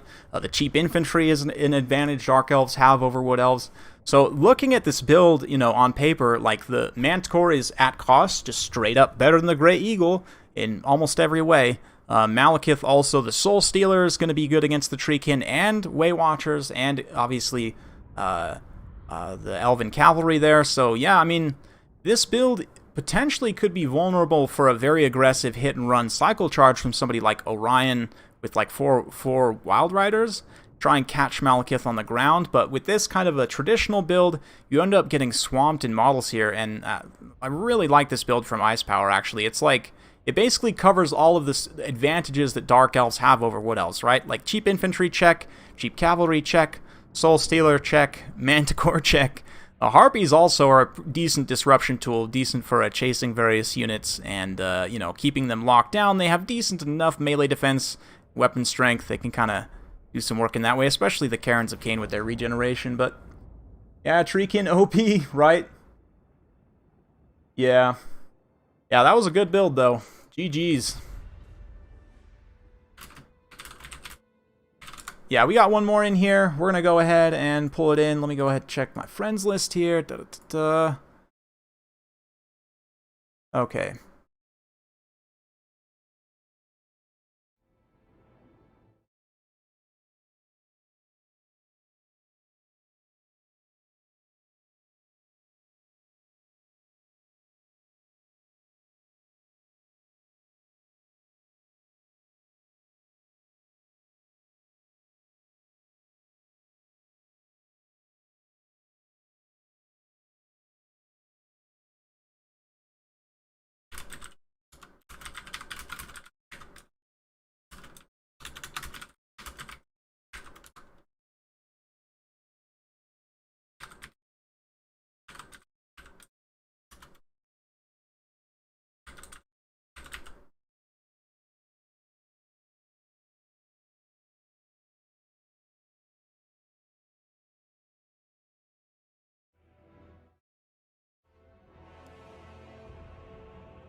Alright, yep, I did accept the request, so now,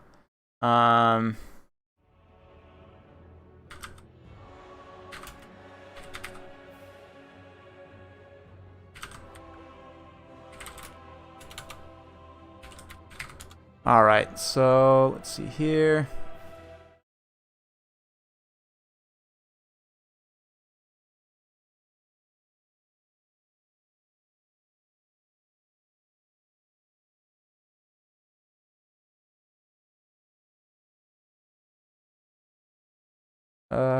The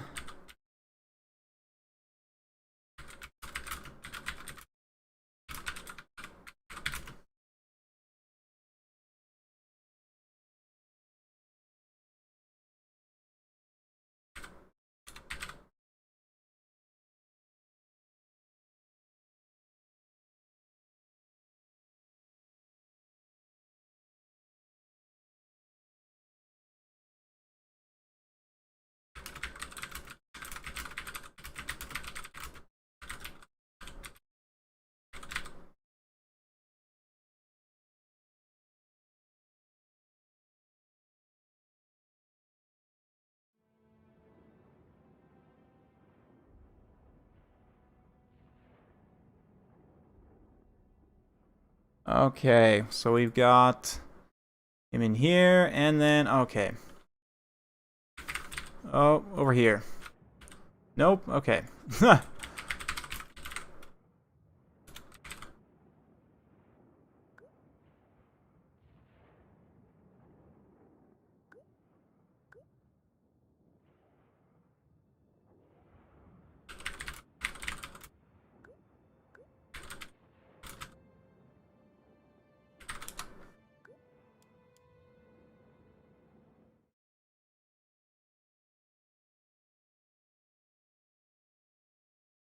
Well, I mean, I will say this.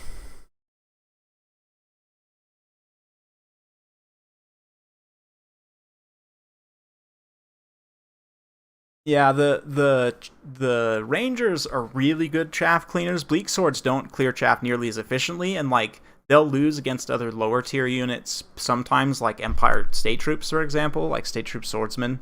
Whereas Rangers will reliably beat State Troop Swordsmen. Like they are more of a true DPS unit.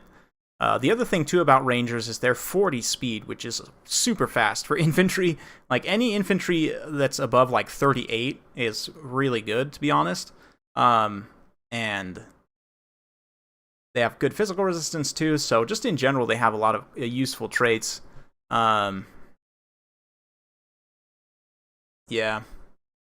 Yeah, it's true. The Wood Elves are fairly weak in straight engagements, which I think is kind of towards their theming, but honestly, I think when we've talked about this, Falcon and I have, and I not to spoil an upcoming video, but I do have a script outline. I have a bunch of scripts I'm working on right now, but I have a script outline ready for a Wood Elf rework video as well, and one of the things on there is just like melee Glade Riders, like a shock variant of Glade Riders, is something that I personally would love. Like basically like a Illyrian Reaver or a Dark Rider, but for Wood Elves, like something with like about 40 charge bonus, relatively light armor, decent stats, probably low HP pool because they're elves. That would all fit within their design parameters. Basically, would literally just be like a Glade Rider with a spear, basically. And yeah.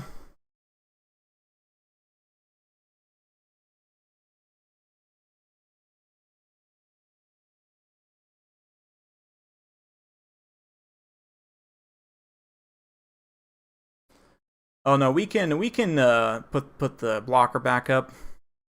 You guys want to take a minute to appreciate?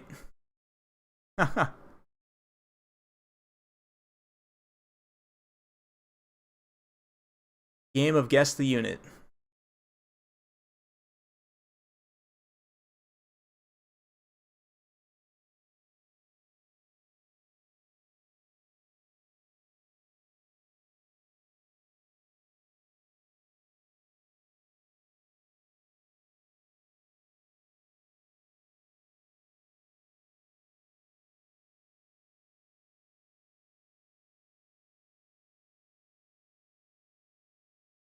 All right.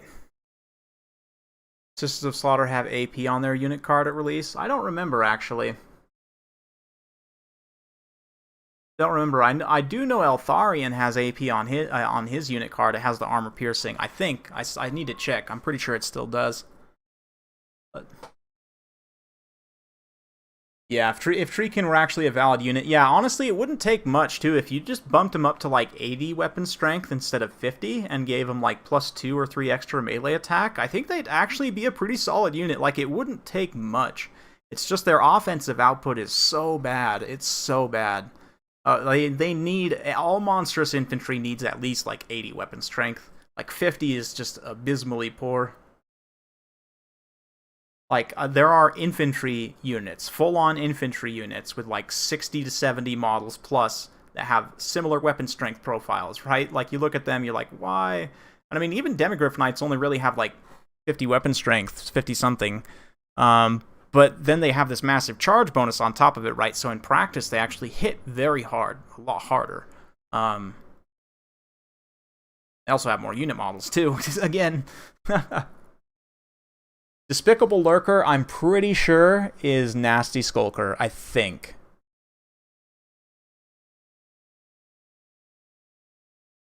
Despicable Lurker is also, like, again, same thing as the Sad Swords and the Fear Spearhead. I feel like Despicable Lurker is a better name for Nasty Skulkers.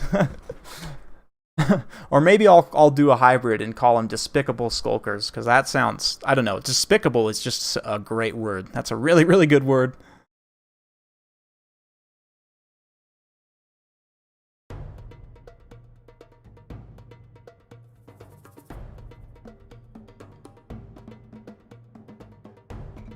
Yeah, that would be perfect, Falcon. I think they'd actually be a really strong unit at that point.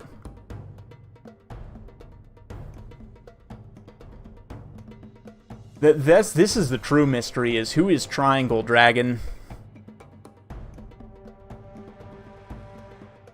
Who is Triangle Dragon? We'll never know.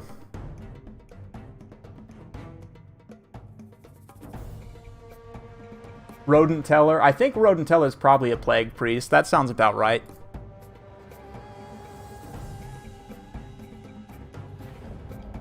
Love Triangle Dragon.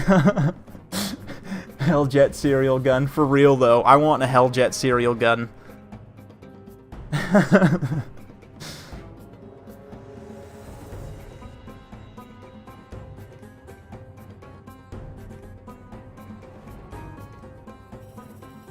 Zombie Dragon.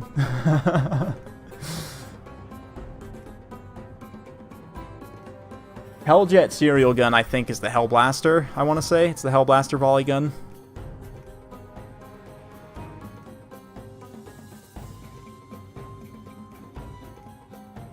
It's good, though. It's good. I always enjoy looking at the, like, localizations, and, like, even in obviously in Latin characters, it's a little bit easier, you know, like Spanish, French, German. Like, you can kind of look at those, and if you have at least a cursory knowledge of the language, make an educated guess at what the literal translation is. Sometimes it's not even, like, with some of these, it's a little bit interesting. The actual literal translation doesn't always line up, but you can kind of get the intention of it at least, and you're like, okay, I see where they're going with that. I see where they got that. Also, Google Translate is just a meat grinder in general. Like, so let's have a look at what we got here. Vampire Counts versus Chaos. Potentially a tough matchup for Chaos, but we've got the Weird Spawn here. We've got Sarthrel, the Everwatcher, front line of Marauders. Looks like Mirror Guard and the Demon Spew. We've got a Giant. Chaos Giant's actually a pretty solid choice in this matchup. You don't see this guy very often for whatever reason, but I actually think this is potentially one matchup where the Giant can act as a really potent tool. Man, look at that face. God, you're ugly. Just dude. Oh. Anyway. Got some Marauder Horsemen as well. On the Vampire Count side, he's got the Claw of Nagash, to be expected. A bunch of Crypt Horrors, 2 Banshees, and a Blood Dragon. Is he on foot?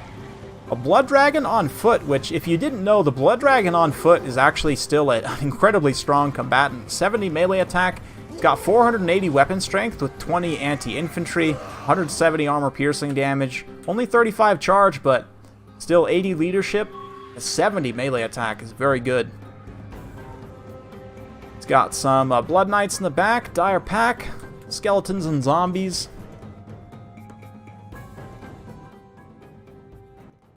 Alright. Medical properties. Yao Xing. Oh, good. It's the medical properties dragon.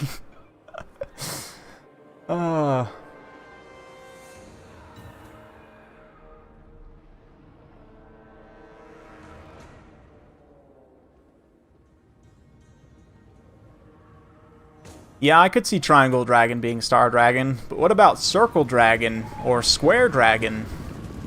We need a DLC with these. Or how about the Octagon Dragon? That's the most OP dragon of all. That one's in Imric's campaign, I'm pretty sure.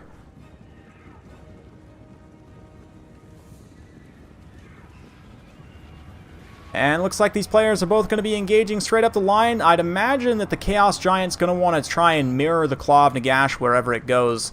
But But let's see here. Marauder Horsemen coming around for some harass on those Blood Knights. Going to be able to throw some jabs in there, do some decent damage. They have okay armor piercing.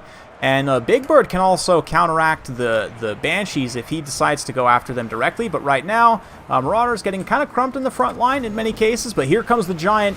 He's pushing away at the Summoners of Rage in here as well, pushing away the Mortis Engine. Pretty decent stuff. The Blood Knights are now going to countercharge in, though. Very well done. They're going to get a lot of damage, anti-large damage. Helm of Discord being used in tandem. You can see the damage starting to go down on the Chaos Giant and the Summoners of Rage there as they take that engagement. But this is pretty decent. Dire Pack getting caught by the Chaos Marauders. And likewise, these Marauder Horsemen in the back can help support with some of their Javelins against the Crypt Horrors. The Summoners of Rage actually ended up coming out okay at the end of the day there. They didn't take too much damage. Same with the Chaos Giant, but I really would like to see Big Bird kind of ping back here and try and take out this Banshee with his nasty magic attacks. But Hounds being crumbled away there is great. The Chaos Marauders can now come back and apply a rear charge penalty, and it looks like they'll be able to clean up this left side pocket pretty efficiently. And that was that a final transmutation, I believe, in the center there. Did some pretty decent damage. I'm surprised how little it did to the Banshee, but the Blood Knight's getting bullied a little bit as he is just on foot. Big Bird is a big, scary monster, right? But Giant's taking some damage. Summoners of Rage are also taking some damage. They probably want to pull away from this engagement, and they themselves also do magic damage, right? So they can deal with the Banshees. There's quite a few units, actually, here that deal magic damage. But look at this. The Blood Knights are almost gone. They're very, very low, and the Weird Spawn saturating in here with their Mass and Armor Sundering is very, very helpful. It's pretty even so far, honestly, on both sides. Hounds coming in here for a rear charge. They should be able to clean up those Marauders. We'll see. But the Weird Spawn, yeah, Summoners, if they have that Chain Lightning online, now would be the time, and it does look like they're going to throw that over on the far side. There's just zombies there. The Marauders are going to pull away. That should force the zombies into disintegration. We'll see. But as it is right now, Giant's getting very, very low. The Banshees are taking some damage, but it's really not enough at the end of the day. And the fact the Mortis Engine's still draining is a big deal, obviously. There we go. Big Bird gets a good hit on that Banshee. It only is going to take a couple of hits of his to take them out. You see, yeah, just a quick swing like that. They don't have very much HP, and Big Bird has pretty high weapon strength. Nice use of the dogs to come in here, though, get a rear charge on the Summoners while they're a little bit isolated. And it looks like another Helm of Discord going. That is going to significantly debuff the melee stats of all of these Chaos units. The Mirror Guard are standing and fighting, though. They're still quite healthy, haven't really been drained away too much by the Claw of Nagash. It really is just a matter of keeping that Claw of Nagash alive. And the Giant's been dealt with. Blood Knights are still alive somehow, but the Summoners of Rage being dealt with is another potential for problems here as the Claw of Nagash is able to stay alive. But if Big Bird can continue to ping-pong around, I mean, there's not really a lot to stop him from going after the Claw of Nagash at this point. I guess the mass of the Crypt Horrors is helping somewhat here, but we'll see. The Claw of Nagash does have some weapon strength and charge bonus, so it can actually come in here and charge Big Bird directly, but nice. The Giant recovered some of its leadership there. Now coming back, but things are not looking amazing for the Warriors of Chaos. I have to say, though, build is pretty good overall. Big Bird, I think just the targeting priority on him, he needed to try and focus on the Banshees a little bit earlier. And potentially that could have saved the Giant from taking quite as much damage. The Banshees were able to do quite a bit of damage to the Giant. Just kind of poking away at it, but a nice big Overcast Searing Doom here. Going to do some friendly damage, but it also will help disintegrate some of those last Vampire Counts units. The Crypt Horrors especially, nice rear charge there from the Demon Spew, actually come in doing a lot of damage to the Crypt Horrors there. They are crumbling just about, and looks like the Cloud of Flies debuff as well, helping to debuff the melee attack. Oh no, the Giant goes down though. Big Bird's got to be careful. He really needs to disengage from this fight, because if he goes down, that will lead to army losses, absolutely. But if he can manage to keep himself alive, then potentially, I think they could have a chance of winning this, just grinding it down. But we'll see. Big Bird getting hit a couple times in the back by the Banshees. He is on the run at this point from them. He's only got about 200 HP left. Oh yeah, just having a hard time actually disengaging from those Banshees, and it looks like a big Terror Route's going to proc here. The Weird Spawn do hold the line for the time being, but yeah, oh man, critical army losses hits there, and it's just the unbreakable units. That was really close, though. I have to say, I might straight up steal this build yeah, I'm blanking the name now here. I forget. On Discord, I think he's Red Wedding Planner, which is just a hilarious name. Big Bird's going to go down there, and that's it. Yeah, GG. That was a good showing. Considering it's the first time he's jumped in on a King of the Hill on this stream, that was a solid showing. I think, again, just a little bit of miss priority on Big Bird. If he had just used them, if he just used Big Bird a little bit better to go after the Banshees, try and finish them off earlier, I think that honestly could have been a win there. But a really nice build. I probably, like I said, probably going to steal that one. Weird Spawn doing a great job. 180 kills, 151 for the Demon Spew.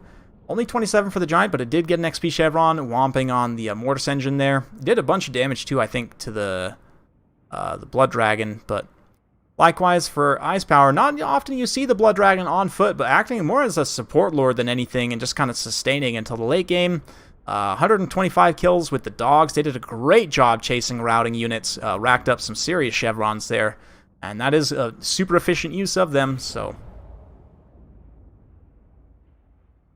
Yeah, that build is really good, man. I'm definitely stealing that build. 100%.